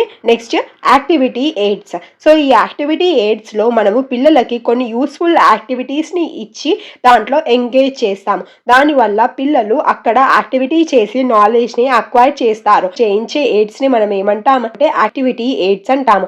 Example field trips, working in laboratory, science kits etcetera. So అర్థమైంది కదా types of teaching aids. Next chapter అయిన ఎవాల్యుయేషన్ గురించి నేర్చుకోబోతున్నాం. Evaluation is the overall assessment of educational outcomes brought about as a result of teaching learning process. So మనము పిల్లలకు teach చేసాము. So teach చేసిన తర్వాత పిల్లలకి అది అర్థమైందా లేదా అనేది మనం తెలుసుకోవాలి కదా. ఆ తెలుసుకునే ప్రాసెస్ని మనం ఏమంటామంటే అసెస్మెంట్ అని అంటాము. సో ఎవాల్యుయేషన్ అంటే ఏంటి, ఎవాల్యుయేషన్ అంటే overall assessment of educational outcomes. పిల్లలకి ఎడ్యుకేషన్ విషయంలో అన్ని యాంగిల్స్ నుంచి వాళ్ళకి ఎంతవరకు అర్థమవుతుంది అనేది మనం తెలుసుకోవాలి కదా. వాటిని మనం ఏమంటాం, అసెస్మెంట్ అని అంటాము. సో ఎవాల్యుయేషన్ అంటే ఏంటంటే overall assessment of educational outcomes. So educational అవుట్కమ్స్ని ఓవరాల్గా అసెస్ చేయడంని మనం ఏమంటాం, ఎవాల్యుయేషన్ అని అంటాము. నెక్స్ట్ మనము టైప్స్ ఆఫ్ ఎవాల్యుయేషన్ గురించి నేర్చుకుందాం. టైప్స్ ఆఫ్ ఎవాల్యుయేషన్ నేర్చుకునే ముందు మనము అసెస్మెంట్ యొక్క టైప్స్ని నేర్చుకుందాం. Okay. So there are 3 types of assessment. So assessment as learning, assessment of learning, assessment for learning. So assessment as learning అంటే నథింగ్ బట్ సెల్ఫ్ అసెస్మెంట్. అంటే మనము ఎంతవరకు నేర్చుకున్నామని మనం మనల్ని సెల్ఫ్గా అసెస్ చేసుకోవడంని మనం ఏమంటాం, అసెస్మెంట్ యాజ్ లెర్నింగ్ అని అంటాము. అసెస్మెంట్ ఆఫ్ లెర్నింగ్ అంటే మనము లెర్నర్స్ యొక్క ఎండ్ రిజల్ట్స్ని, అంటే పిల్లలు ఎంతవరకు అర్థం చేసుకున్నారు అనేది తెలుసుకోవడానికి మనం అసెస్మెంట్ ఆఫ్ లెర్నింగ్ని యూజ్ చేస్తాం. అసెస్మెంట్ ఫార్ లెర్నింగ్ అంటే నథింగ్ బట్ మనము నేర్పిస్తున్నప్పుడు పిల్లలకి ఎంతవరకు నేర్చుకున్నారు, ఒకవేళ నేర్చుకోకపోతే వాళ్ళు ఎలాంటి డిఫికల్టీస్ ఫేస్ చేస్తున్నారు, మన టీచింగ్లో ఎలాంటి ఇంప్రూవ్మెంట్స్ తెచ్చుకోవడం వల్ల పిల్లలకి ఇంకా మంచి అర్థం అవుతుంది అనేది అసెస్మెంట్ ఫార్ లెర్నింగ్లో మనకి తెలుస్తుంది. అసెస్మెంట్ ఫార్ లెర్నింగ్ ఎగ్జాంపుల్ ఏంటి, formative assessment. Okay. Assessment of learning example ఏంటి, సమ్మేటివ్ అసెస్మెంట్. సో ఫార్మేటివ్ అసెస్మెంట్ని మనం ఎప్పుడు కండక్ట్ చేస్తాం, టీచింగ్ మధ్యలో కండక్ట్ చేస్తాం కదా. అసెస్మెంట్ ఆఫ్ లెర్నింగ్ ఎప్పుడు కండక్ట్ చేస్తాం, మొత్తం టీచింగ్ అనేది అయిపోయిన తర్వాత లాస్ట్లో పిల్లలు ఎంతవరకు నేర్చుకున్నారని ఫైనల్గా డిసైడ్ చేయడానికి మనము సమ్మేటివ్ అసెస్మెంట్ని కండక్ట్ చేస్తాం. అసెస్మెంట్ యాజ్ లెర్నింగ్ అంటే ఏంటి, సెల్ఫ్ అసెస్మెంట్. సో ఒకవేళ కన్ఫ్యూజ్ అయితే ఎలా గుర్తుపెట్టుకోవాలంటే, ఫార్మేటివ్ అసెస్మెంట్ అనేది ఎలా స్టార్ట్ అయింది, ఎఫ్ తోటి స్టార్ట్ అయింది కదా. దేని ఏ లెటర్ తోటి స్టార్ట్ అయింది, ఎఫ్ తోటి స్టార్ట్ అయింది కదా. అసెస్మెంట్ ఫార్ లెర్నింగ్లో ఫార్ అనేది ఎఫ్ తో స్టార్ట్ అవుతుంది. ఓకే. సో అలా గుర్తుపెట్టుకుంటే ఈజీగా గుర్తుంటుంది, కన్ఫ్యూజన్ ఏముండదు. ఓకేనా. నెక్స్ట్ టైప్స్ ఆఫ్ ఎవాల్యుయేషన్ గురించి నేర్చుకుందాం. 2 types ఆఫ్ ఎవాల్యుయేషన్స్ ఉన్నాయి. అవేంటి, formative evaluation and summative evaluation. Formative evaluation అంటే ఏంటి, టీచింగ్ లెర్నింగ్ ప్రాసెస్ అనేది జరిగేటప్పుడు మనం కండక్ట్ చేసే ఎవాల్యుయేషన్ ఏమంటాం, ఫార్మేటివ్ ఎవాల్యుయేషన్ అని అంటాము. సో దీనివల్ల పిల్లలు ఎంత మేరకు చదివారు అండ్ వాళ్ళ ప్రోగ్రెస్ ఎలా ఉంది అని తెలుసుకోవడానికి మనకి హెల్ప్ అవుతుంది.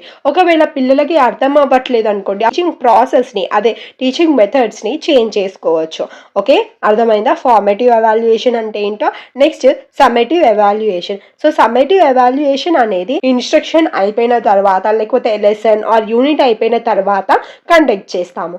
ఓకే, సమ్మేటివ్ అసెస్మెంట్ వల్ల మనకి పిల్లల యొక్క ఫైనలైజ్ ప్రోగ్రెస్ అనేది తెలుస్తుంది. సో సమ్మేటివ్ ఎవాల్యుయేషన్ అనేది మనకి short answers, long answers, objective questions ఇవన్నీ కూడా ఉంటాయి. మరి ఫార్మేటివ్ ఎవాల్యుయేషన్లో ఏముంటాయి? Project work, written work, slip test, experiments ఇవన్నీ కూడా మనకి ఫార్మేటివ్ ఎవాల్యుయేషన్లో ఉంటాయి. సిసి అంటే ఏంటంటే continuous comprehensive evaluation. So RT act 2009 సిసిఈని ప్రపోజ్ చేశారు. ఓకే, సో దాన్ని ప్రపోజ్ చేసి దాన్ని డైరెక్ట్ చేసేది ఎవరు? RT act 2009. Next CC process is made up of formative and summative assessment. So సిసిఈలో 2 టైప్స్ ఆఫ్ అసెస్మెంట్ ఉంటాయి. అవేంటి? Formative assessment and summative assessment. CC ఎవాల్యుయేషన్లో 2 టర్మ్స్ ఉన్నాయి. అవేంటి? Continuous and comprehensive. కంటిన్యూస్ అంటే ఇక్కడ చూడండి, ఫార్మేటివ్ అసెస్మెంట్లో మనము పిల్లల్ని కంటిన్యూస్గా అసెస్ చేస్తూనే ఉంటాము. ఒక పీరియాడిసిటీ తోటి మనము పిల్లలని కంటిన్యూస్గా అసెస్ చేస్తూనే ఉంటాము. లైక్ స్లిప్ టెస్ట్ని కండక్ట్ చేసి, ప్రాజెక్ట్ వర్క్స్ని పెట్టి ఇలా. ఓకేనా? Next comprehensive. సో పిల్లలలో ఆల్రౌండ్ డెవలప్మెంట్ని ఎవాల్యుయేట్ చేయడంని మనము కాంప్రిహెన్సివ్ ఎవాల్యుయేషన్ అని అంటాము. Continuous evaluation is nothing but formative assessment. Okay, comprehensive evaluation అంటే nothing but all round development of the child. అంటే పిల్లలు కరికులర్ యాక్టివిటీస్లో అండ్ కో కరికులర్ యాక్టివిటీస్లో ఎలా ఉన్నారు, ఎలా పర్ఫామ్ చేస్తున్నారని ట్రాక్ చేయడంని మనం ఏమంటాము? కాంప్రిహెన్సివ్ ఎవాల్యుయేషన్ అని అంటాము. ఓకే, అర్థమైంది కదా? నెక్స్ట్ మనము 9th చాప్టర్ అయిన ప్రాబ్లమ్స్ ఆఫ్ టీచింగ్ సైన్స్ గురించి నేర్చుకుందాం. సైన్స్ ని టీచ్ చేసేటప్పుడు ఎలాంటి ప్రాబ్లమ్స్ ని ఫేస్ చేస్తాము? సో ఒకవేళ ఒక క్లాస్ రూమ్లో స్టూడెంట్స్ అనేవి ఎక్కువ మంది ఉన్నారనుకోండి, అప్పుడు సైన్స్ టీచింగ్లో ప్రాబ్లం ఫేస్ చేస్తాము. అండ్ మనము సైన్స్ టీచింగ్లో ఇన్నోవేషన్స్ని తేవడం వల్ల మనము సైన్స్లో యాక్టివిటీస్ చేపియడం ఇవన్నీ చేస్తూ ఉంటాం కదా. సో ఒకవేళ ల్యాబొరేటరీలో ఎక్విప్మెంట్స్ లేకపోతే మన సైన్స్ టీచింగ్ మీద ఎఫెక్ట్ పడుతుంది. అండ్ టీచర్కి నాలెడ్జ్ లేదనుకోండి, అప్పుడు ఆటోమేటిక్గా టీచింగ్ సైన్స్లో ప్రాబ్లమ్స్ ఫేస్ చేయాల్సి వస్తుంది. Okay, next lack of infrastructure లేదనుకోండి, అప్పుడు కూడా మనము టీచింగ్ ప్రాపర్గా చేయలేము. ల్యాక్ ఆఫ్ టైం లేకపోవడం వల్ల కూడా మనము టీచింగ్ ప్రాపర్ వేలో టీచింగ్ని మనం ఒక సిస్టమైజ్డ్ వేలో చేయలేము. సైన్స్ టీచర్కి ఇన్ సర్వీస్ ట్రైనింగ్ అనేది ప్రాపర్గా ఇవ్వకపోవడం వల్ల వాళ్ళు ఈ న్యూ ప్రోగ్రెస్ని అడాప్ట్ చేసుకోలేరు. అప్పుడు కూడా వాళ్ళు టీచింగ్ సైన్స్లో ప్రాబ్లమ్స్ ఫేస్ చేయాల్సి వస్తుంది. సో ఇవన్నీ కూడా కొన్ని టీచింగ్ సైన్స్ యొక్క ప్రాబ్లమ్స్. అర్థమైందా? నెక్స్ట్ మనము డయాగ్నోస్టిక్ అండ్ రెమెడియల్ టీచింగ్ గురించి నేర్చుకుందాం. ఈ టాపిక్ నుంచి కూడా చాలా క్వశ్చన్స్ వస్తున్నాయి. రెమెడియల్ టీచింగ్ అంటే ఏంటంటే, రెమెడియల్ టీచింగ్ ని మనము పిల్లలకి హెల్ప్ చేయడానికి యూజ్ చేస్తూ ఉంటాము. పిల్లలు ఎప్పుడైతే వాళ్ళ వీక్నెసెస్ వల్ల వెనుక పడిపోతూ ఉంటారు కదా, సో అలా వెనుక పడిపోయినప్పుడు మనం రెమెడియల్ టీచింగ్ హెల్ప్ తోటి వాళ్ళను ముందుకు పోయే విధంగా హెల్ప్ చేస్తూ ఉంటాము. సో ఈ రెమెడియల్ టీచింగ్ అనేది nothing but additional help to the learners. So remedial teaching ద్వారా మనము పిల్లలకి ఒక అడిషనల్ హెల్ప్ ని ఇస్తూ ఉంటాము. ఓకే, సో అందరి పిల్లలకి ఇలా అడిషనల్ హెల్ప్ ని ఇస్తామా అంటే కాదు. సో ఎవరైతే పిల్లలు ఆ పర్టికులర్ సబ్జెక్ట్ లో ఆ క్లాస్ లో వెనుకపడిపోయి ఉంటారు కదా, సో ఆ వెనుకపడిపోయిన పిల్లలకి ఒక అడిషనల్ సపోర్ట్ ని ఇచ్చి వాళ్ళని ముందుకు తీసుకుపోవడం ని మనం ఏమంటాం? రెమెడియల్ టీచింగ్ అని అంటాము.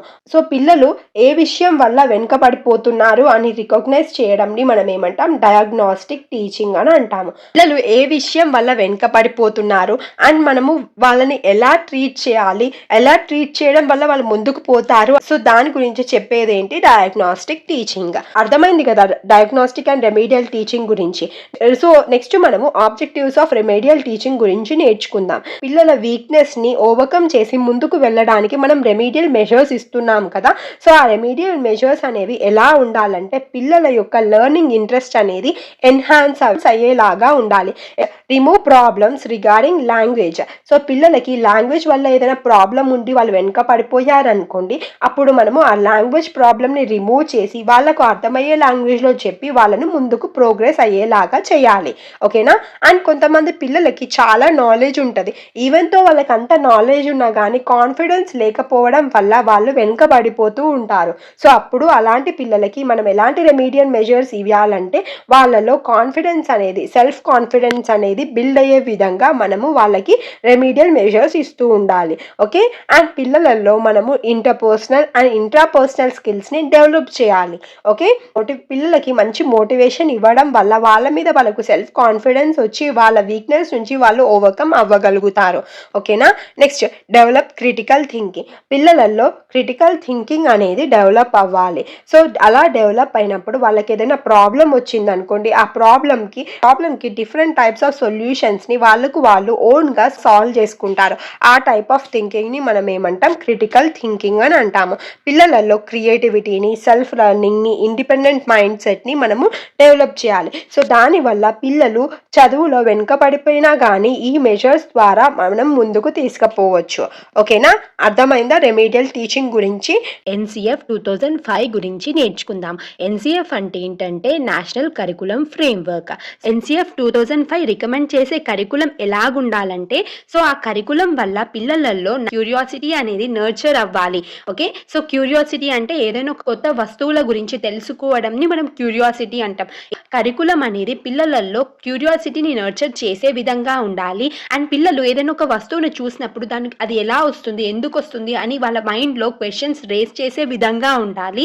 ఇలా క్వశ్చన్స్ రావడం వల్ల వాళ్ళు ఏం చేస్తారు, ఇన్వెస్టిగేషన్స్ చేస్తూ ఉంటారు. ఇన్వెస్టిగేషన్స్ వల్ల వాళ్ళకి కొత్త కొత్త ఇన్ఫర్మేషన్ అనేది తెలుస్తూ ఉంటుంది. ఈ ఇన్వెస్టిగేషన్స్ త్రూ నేర్చుకున్న ఎక్స్పీరియన్సెస్ని వాళ్ళు టెక్స్చువల్ నాలెడ్జ్కి ఇంటిగ్రేట్ చేసి వాళ్ళు ఇంకా కొత్త థింగ్స్ గురించి ఇన్ డీటెయిల్డ్గా నేర్చుకునే విధంగా మనగా కరికులం ఉండాలి అని NCF 2005 చెప్తుంది. ఓకే, సో NCF 2005 ప్రకారం కరికులం అనేది ఎలా ఉండాలంటే పిల్లలలో ఈ స్కిల్స్ అన్ని నర్చర్ చేసే విధంగా కరికులం అనేది ఉండాలి అని NCF 2005 రికమెండ్ చేస్తుంది. ఓకే, అర్థమైంది కదా NCF 2005 కరికులం అనేది ఎలా ఉండాలి అని అనుకుంటుందో. ప్రైమరీ స్టేజ్ అంటే 1 to 5th క్లాస్. ఓకేనా, సో NCF 2005 ప్రకారము ప్రైమరీ స్టేజ్లో సైన్స్ కరికులం అనేది ఏ విధంగా ఉండాలంటే పిల్లలు సైన్స్ కరికులం నేర్చుకునేటప్పుడు ఎంగేజ్డ్గా ఉండాలి అండ్ జాయ్ఫుల్గా ఉండాలి. అంటే వాళ్ళు వరల్డ్ని చూస్తూ, వరల్డ్ని ఎక్స్ప్లోర్ చేస్తూ జాయ్ఫుల్గా సైన్స్ గురించి నేర్చుకునే విధంగా సైన్స్ కరికులం అనేది ఉండాలి అని NCF 2005 చెప్తుంది. ఓకే, సో ప్రైమరీ స్టేజ్లో సైన్స్ అండ్ సోషల్ సైన్సెస్ అనేది సపరేట్ సబ్జెక్ట్స్ లాగా నేర్చుకోరు. Okay, science and social sciences అనేది ఇంటిగ్రేట్ అయిపోయి ఎన్విరాన్మెంటల్ స్టడీస్ లాగా ప్రైమరీ స్టేజ్లో ఉన్న పిల్లలు నేర్చుకుంటారు. సో ఎన్విరాన్మెంటల్ స్టడీస్లో సైన్స్ అండ్ సోషల్ సైన్సెస్తో పాటు హెల్త్ గురించి కూడా నేర్చుకుంటారు. అకార్డింగ్ టు NCF 2005 ప్రైమరీ స్టేజ్లో పిల్లలకి మనం ఎలాంటి ఫార్మల్ పీరియాడిక్ టెస్ట్లు అండ్ గ్రేడ్స్, మార్క్స్ లాంటివి కూడా పిల్లలకి ఇవ్వకూడదు. పిల్లలకి మనము ఏదైనా స్లిప్ టెస్ట్ లాంటివి కండక్ట్ చేయొచ్చు, కానీ ఫార్మల్ టెస్ట్లు, ఈ టెస్ట్ రాస్తేనే నీకు ఈ టాపిక్ వచ్చినట్టు అని ఇలా మనం డిసైడ్ చేయకూడదు ప్రైమరీ స్టేజ్లో ఉన్న పిల్లలకి. ఓకే, సో డిటెన్షన్ కూడా చేయకూడదు. అంటే ఈ క్లాస్లో మంచిగా పర్ఫామ్ చేయకపోతే నెక్స్ట్ క్లాస్కి పంపించము, అలాంటివి చేస్తూ ఉంటారు కదా, అలాంటివి ఏవి కూడా మనము ప్రైమరీ స్టేజ్లో ఉన్న పిల్లలకి చేయకూడదు. ఓకే, సో ఈ క్లాస్లో మంచిగా పర్ఫామ్ చేయకపోయినా కానీ వాళ్ళని నెక్స్ట్ క్లాస్కి ప్రమోట్ చేయాలి. NCF 2005 ప్రకారము ప్రైమరీ స్టేజ్లో ఉన్న పిల్లలకి సైన్స్ కరికులంని ఈ విధంగా ఉంచాలి. మనము ఆబ్జెక్టివ్స్ ఆఫ్ ప్రైమరీ స్టేజ్ గురించి నేర్చుకుందాం. సో ఇక్కడ ఆబ్జెక్టివ్స్ ఏంటంటే nurture the curiosity of the child about the world. So primary స్టేజ్లో సైన్స్ కరికులం ఎలా ఉండాలంటే పిల్లలలో క్యూరియాసిటీని నర్చర్ చేసే విధంగా ఉండాలి. ఓకే, అండ్ పిల్లలని మనం ఎంగేజ్డ్గా ఉంచాలి. ఎందుకంటే పిల్లలలో కొన్ని బేసిక్ స్కిల్స్ అయిన కాగ్నిటివ్ అండ్ సైకోమోటార్ స్కిల్స్ని వాళ్ళు అక్వైర్ చేయడం కోసమని మనము వాళ్ళకి కొన్ని హ్యాండ్స్ ఆన్ యాక్టివిటీస్ ఇచ్చి ఆ యాక్టివిటీస్ని వాళ్ళు ఎక్స్ప్లోర్ చేస్తూ ఈ స్కిల్స్ గురించి నేర్చుకునే విధంగా మనము పిల్లలని ఎంగేజ్డ్గా ఉంచాలి. ఓకే, ఏమన్నాను, పిల్లలని మనము ఎంగేజ్డ్గా ఉంచాలి. ఎందుకు ఎంగేజ్డ్గా ఉంచాలంటే కొన్ని బేసిక్ స్కిల్స్ అయిన కాగ్నిటివ్ అండ్ సైకోమోటార్ స్కిల్స్ని నేర్చుకోవడానికి మనము పిల్లలని ఎంగేజ్డ్గా ఉంచాలి. ఎలా ఎంగేజ్డ్గా ఉంచాలంటే పిల్లలకి కొన్ని హ్యాండ్స్ ఆన్ యాక్టివిటీస్ని ఇవ్వాలి. ఆ హ్యాండ్స్ ఆన్ యాక్టివిటీస్ని వాళ్ళు ఎక్స్ప్లోర్ చేస్తున్నప్పుడు వాళ్ళు కాగ్నిటివ్ అండ్ సైకోమోటార్ స్కిల్స్ని అక్వైర్ చేస్తారు. ఓకేనా, కాగ్నిటివ్ అంటే మెంటల్కి సంబంధించింది. ఓకే, అండ్ సైకోమోటార్ అంటే మన ఫిజికల్ మూమెంట్స్కి సంబంధించిన స్కిల్స్ని వాళ్ళు అక్వైర్ చేస్తారు. ఓకే, ఎన్సిఎఫ్ 2005 ప్రకారము సైన్స్ కరికులంని మనము ఈ విధంగా మలిచి మనం పిల్లలకి సైన్స్ని నేర్పించాలి. అర్థమైందా? నెక్స్ట్ మనము అప్పర్ ప్రైమరీ స్టేజ్లో ఉన్న పిల్లలకి మనము సైన్స్ ఎలా నేర్పిస్తాము అనేది చూద్దాం. సో అప్పర్ ప్రైమరీ స్టేజ్ అంటే 6th to 8th క్లాస్ పిల్లలకి ఎన్సిఎఫ్ 2005 ప్రకారము మనము సైన్స్ కరికులంని ఎలా మోల్డ్ చేయాలి అండ్ సైన్స్ని ఎలా నేర్పించాలంటే పిల్లలకి ఫెమిలియర్ ఎక్స్పీరియన్సెస్ని ప్రొవైడ్ చేసి వాళ్ళకి సైన్స్ ప్రిన్సిపల్స్ని నేర్పించాలి.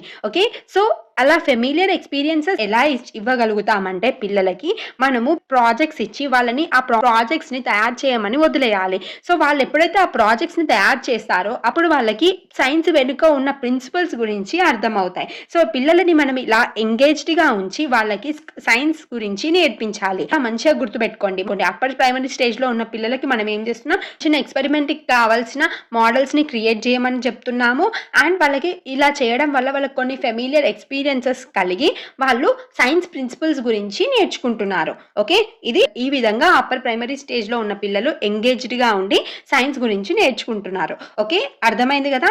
అప్పర్ ప్రైమరీ స్టేజ్లో ఉన్న పిల్లలకి మనం ఎలాంటి సైన్స్ కంటెంట్ గురించి నేర్పిస్తామంటే ఎన్విరాన్మెంట్ గురించి నేర్పిస్తాము, హెల్త్ గురించి, రిప్రొడక్టివ్ అండ్ సెక్షువల్ హెల్త్ గురించి కూడా మనము అప్పర్ ప్రైమరీ స్టేజ్లో ఉన్న పిల్లలకి నేర్పించాలి. పిల్లలు సైన్స్ కాన్సెప్ట్స్ని ఎలా నేర్చుకుంటారంటే by doing activities, experiments, group activities ని చేసి టీచర్స్ తోటి ఇంకా వాళ్ళ తోటి విద్యార్థులతోటి డిస్కషన్స్ ని పెట్టి సైన్స్ కాన్సెప్ట్స్ ని నేర్చుకుంటారు.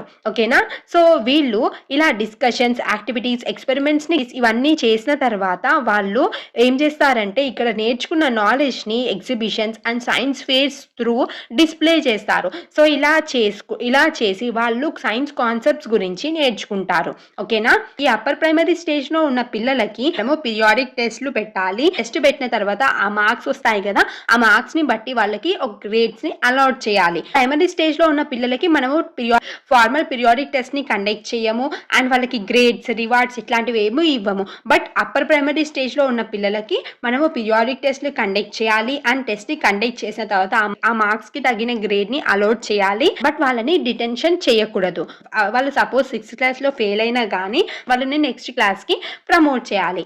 నెక్స్ట్ మనము సెకండరీ స్టేజ్ గురించి నేర్చుకుందాం. సో ఎన్సిఎఫ్ 2005 ప్రకారము సెకండరీ స్టేజ్ లో ఉన్న పిల్లలకి మేము ఎలాంటి సైన్స్ కరికులం ని రికమెండ్ చేయాలంటే అప్పర్ ప్రైమరీ స్టేజ్ లో పిల్లలు simple technological units and modules ని డిజైన్ చేస్తారు కదా, సో దానికన్నా అడ్వాన్స్డ్ టెక్నాలజికల్ మాడ్యూల్స్ ని మన పిల్లలు సెకండరీ స్టేజ్ లో డిజైన్ చేయాలి. సో అలా డిజైన్ చేయడానికి మనము పిల్లలకి టూల్స్ ని ప్రొవైడ్ చేయాలి. సెకండరీ స్టేజ్ లో పిల్లలు సైన్స్ ని కాంపోజిట్ డిసిప్లిన్ లాగా నేర్చుకుంటారు. సైన్స్ లో ఉన్న డిఫరెంట్ డిసిప్లిన్స్ ని అన్ని కలిపి ఒక కాంపోజిట్ వేలో పిల్లలు సెకండరీ స్టేజ్ లో సైన్స్ గురించి నేర్చుకుంటారు. ఓకేనా?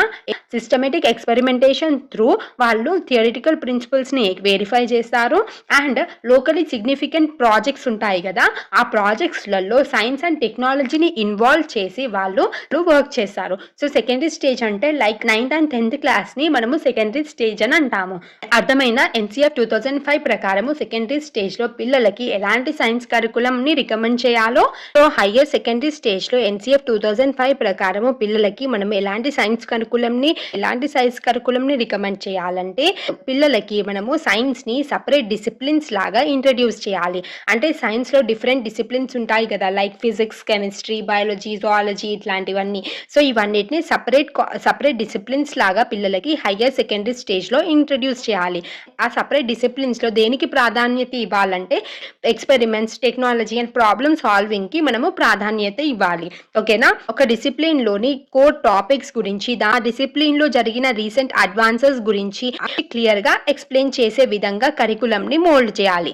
ఓకే, హయ్యర్ సెకండరీ స్టేజ్ అంటే ఇంటర్మీడియట్ లెవెల్. సో ఇంటర్మీడియట్ లెవెల్లో మనకు తెలుసు కదా, బైపీసీ, ఎంపీసీ ఇలా డిఫరెంట్ కోర్సెస్ ఉంటాయి. సో ఆ డిఫరెంట్ కోర్సెస్ లో ఏమవుతుంది, అక్కడ మనము సపరేట్ డిసిప్లిన్స్ ని ఇంట్రడ్యూస్ చేస్తున్నాం పిల్లలకి, అంతే కదా. సో అలా గుర్తుపెట్టుకోండి. ఓకేనా?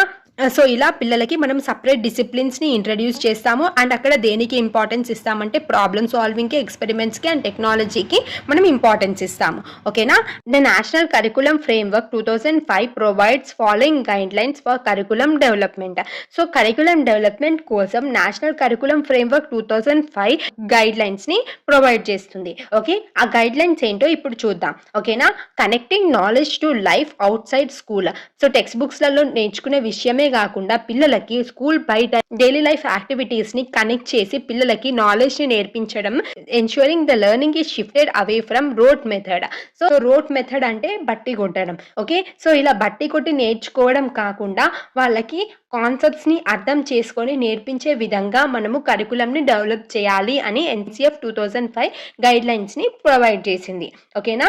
Enriching the curriculum to provide for all round development of the children rather than remaining text book centric. పిల్లలు టెక్స్ట్ బుక్ ని చదివి టెక్స్ట్ బుక్ లోపల ఉన్న విషయాన్ని నేర్చుకోవడం కాకుండా పిల్లలలో మనము ఆల్ రౌండ్ డెవలప్మెంట్ ని డెవలప్ చేయాలి. ఓకే, సో అలాంటి కరికులం డెవలప్మెంట్ అనేది జరగాలని NCF 2005 చెప్తుంది. NCF 2005 ఏమని చెప్తుందంటే పిల్లలు టెక్స్ట్ బుక్ లో ఉన్న విషయాలను నేర్చుకొని టెక్స్ట్ బుక్ సెంట్రిక్ గా ఉండిపోవడం కాకుండా పిల్లలలో ఆల్ రౌండ్ డెవలప్మెంట్ అనేది జరగాలి అని NCF 2005 curriculum development guide lines లో ఇచ్చింది. ఓకేనా.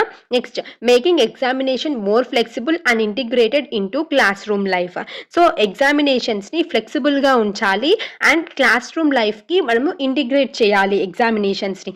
అంటే మనము ఎగ్జామినేషన్స్ ని ఒక సిస్టమేటిక్ వేలో ఈ విధంగానే కండక్ట్ చేయాలి అని కాకుండా మనము క్లాస్ రూమ్ లో చిన్న చిన్న స్లిప్ టెస్ట్ త్రూ కూడా మనము పిల్లలకి టెస్ట్ తీసుకుని ఎక్కడి వరకు అర్థమైంది, ఎంతవరకు అర్థమైంది అనే విషయాలు నేర్చుకునే విధంగా ఎగ్జామినేషన్స్ ని ఫ్లెక్సిబుల్ గా ఉంచాలి అని NCF 2005 గైడ్ లైన్స్ లో ఇచ్చారు.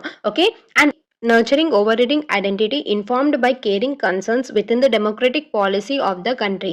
యాజ్ అ టీచర్ మనం ఏం చేస్తామంటే వాళ్ళు కాన్సెప్ట్స్ని నేర్చుకోవడానికి మనము కొన్ని యాక్టివిటీస్ని, ఎక్స్పెరిమెంట్స్ని చేయమని చెప్తూ ఉంటాము. సో ఇలా వాళ్ళు ఏ యాక్టివిటీ చేసినా, ఎక్స్పెరిమెంట్ చేసినా కానీ అందరికీ ఇంపార్టెన్స్ ఇవ్వాలి అండ్ అందరికీ ఈక్వల్గా యాక్టివిటీస్ పర్ఫామ్ చేయడానికి ఛాన్సెస్ ఇవ్వాలి. ఓకే, సో ఈ యాక్టివిటీస్ ఆర్ ఎక్స్పెరిమెంట్స్ త్రూ మనము పిల్లల మైండ్లో మోరల్, ఎథికల్ అండ్ ఈక్వాలిటీ వాల్యూస్ని ఇన్కల్కేట్ చేయాలి.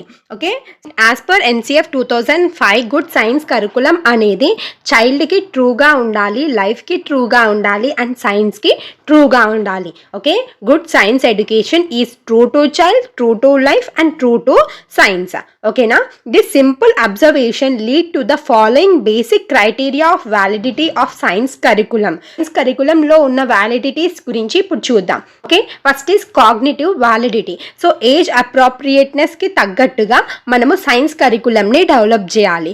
సో ప్రైమరీ స్టూడెంట్ కి సైన్స్ ఏ విధంగా అర్థమవుతుందో సైన్స్ కరికులంని వాళ్ళకు ఆ విధంగా తయారు చేయాలి. So based on the child's cognitive level మనం సైన్స్ కరికులంని కాంప్లెక్స్డ్ గా మార్చాలి. ఓకే, నెక్స్ట్ కంటెంట్ వ్యాలిడిటీ గురించి నేర్చుకోబోతున్నాము. సో కంటెంట్ వ్యాలిడిటీ అంటే నథింగ్ బట్ సో పిల్లలకి మనము కరికులంని ఎలా ప్రొవైడ్ చేయాలంటే ఆ కరికులంలో ఉన్న కంటెంట్ అనేది ఈజీగా ఉండాలి అండ్ పిల్లలకి అర్థమయ్యే విధంగా మీనింగ్ఫుల్గా ఉండాలి. అలాంటి కరికులంని మనము పిల్లలకి ప్రొవైడ్ చేయాలి.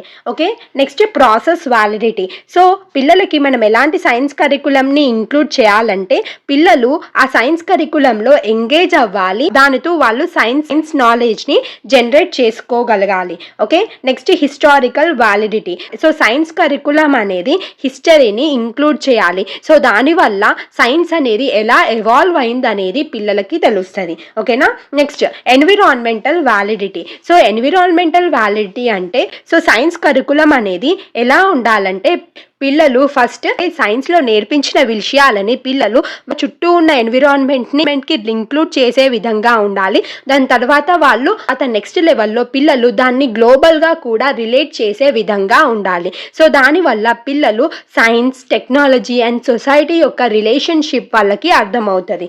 Okay, next ethical validity. పిల్లలకి సైన్స్ కరికులం హానెస్టీని, ఇంటిగ్రిటీని, మోరల్ వాల్యూస్ని నేర్పించాలి. దానివల్ల వాళ్ళు లైఫ్లో చాలా సక్సెస్ఫుల్ అవుతారు. సైన్స్ కరికులం అనేది ఈ అన్ని వ్యాలిడిటీస్ ని కలిగి ఉండాలి. అర్థమైంది కదా. సో దీనితో సైన్స్ పెడగాజీ మ్యారథాన్ అనేది కంప్లీట్ అయిపోయింది. ఈ వీడియోలో కనుక మీకు ఏమైనా డౌట్స్ ఉంటే కింద కమెంట్ చేయండి. అండ్ ఇంకా ఎలాంటి వీడియోస్ కావాలో కింద కమెంట్ చేసి చెప్తే డెఫినెట్గా ఆ వీడియోస్ చేస్తాను. Thank you so much for watching this video. ఈ వీడియో కనుక మీకు నచ్చినట్టయితే తప్పకుండా లైక్ చేయండి, ఓకేనా? సో నా వాయిస్లో ఏమైనా డిఫరెన్స్ ఉంటే ప్లీజ్ ఇగ్నోర్ ఇట్. సో నాకు కోల్డ్ అవ్వడం వల్ల కొంచెం వాయిస్ అనేది చేంజ్ అయింది. Okay, let's meet in the next video. Until then, bye.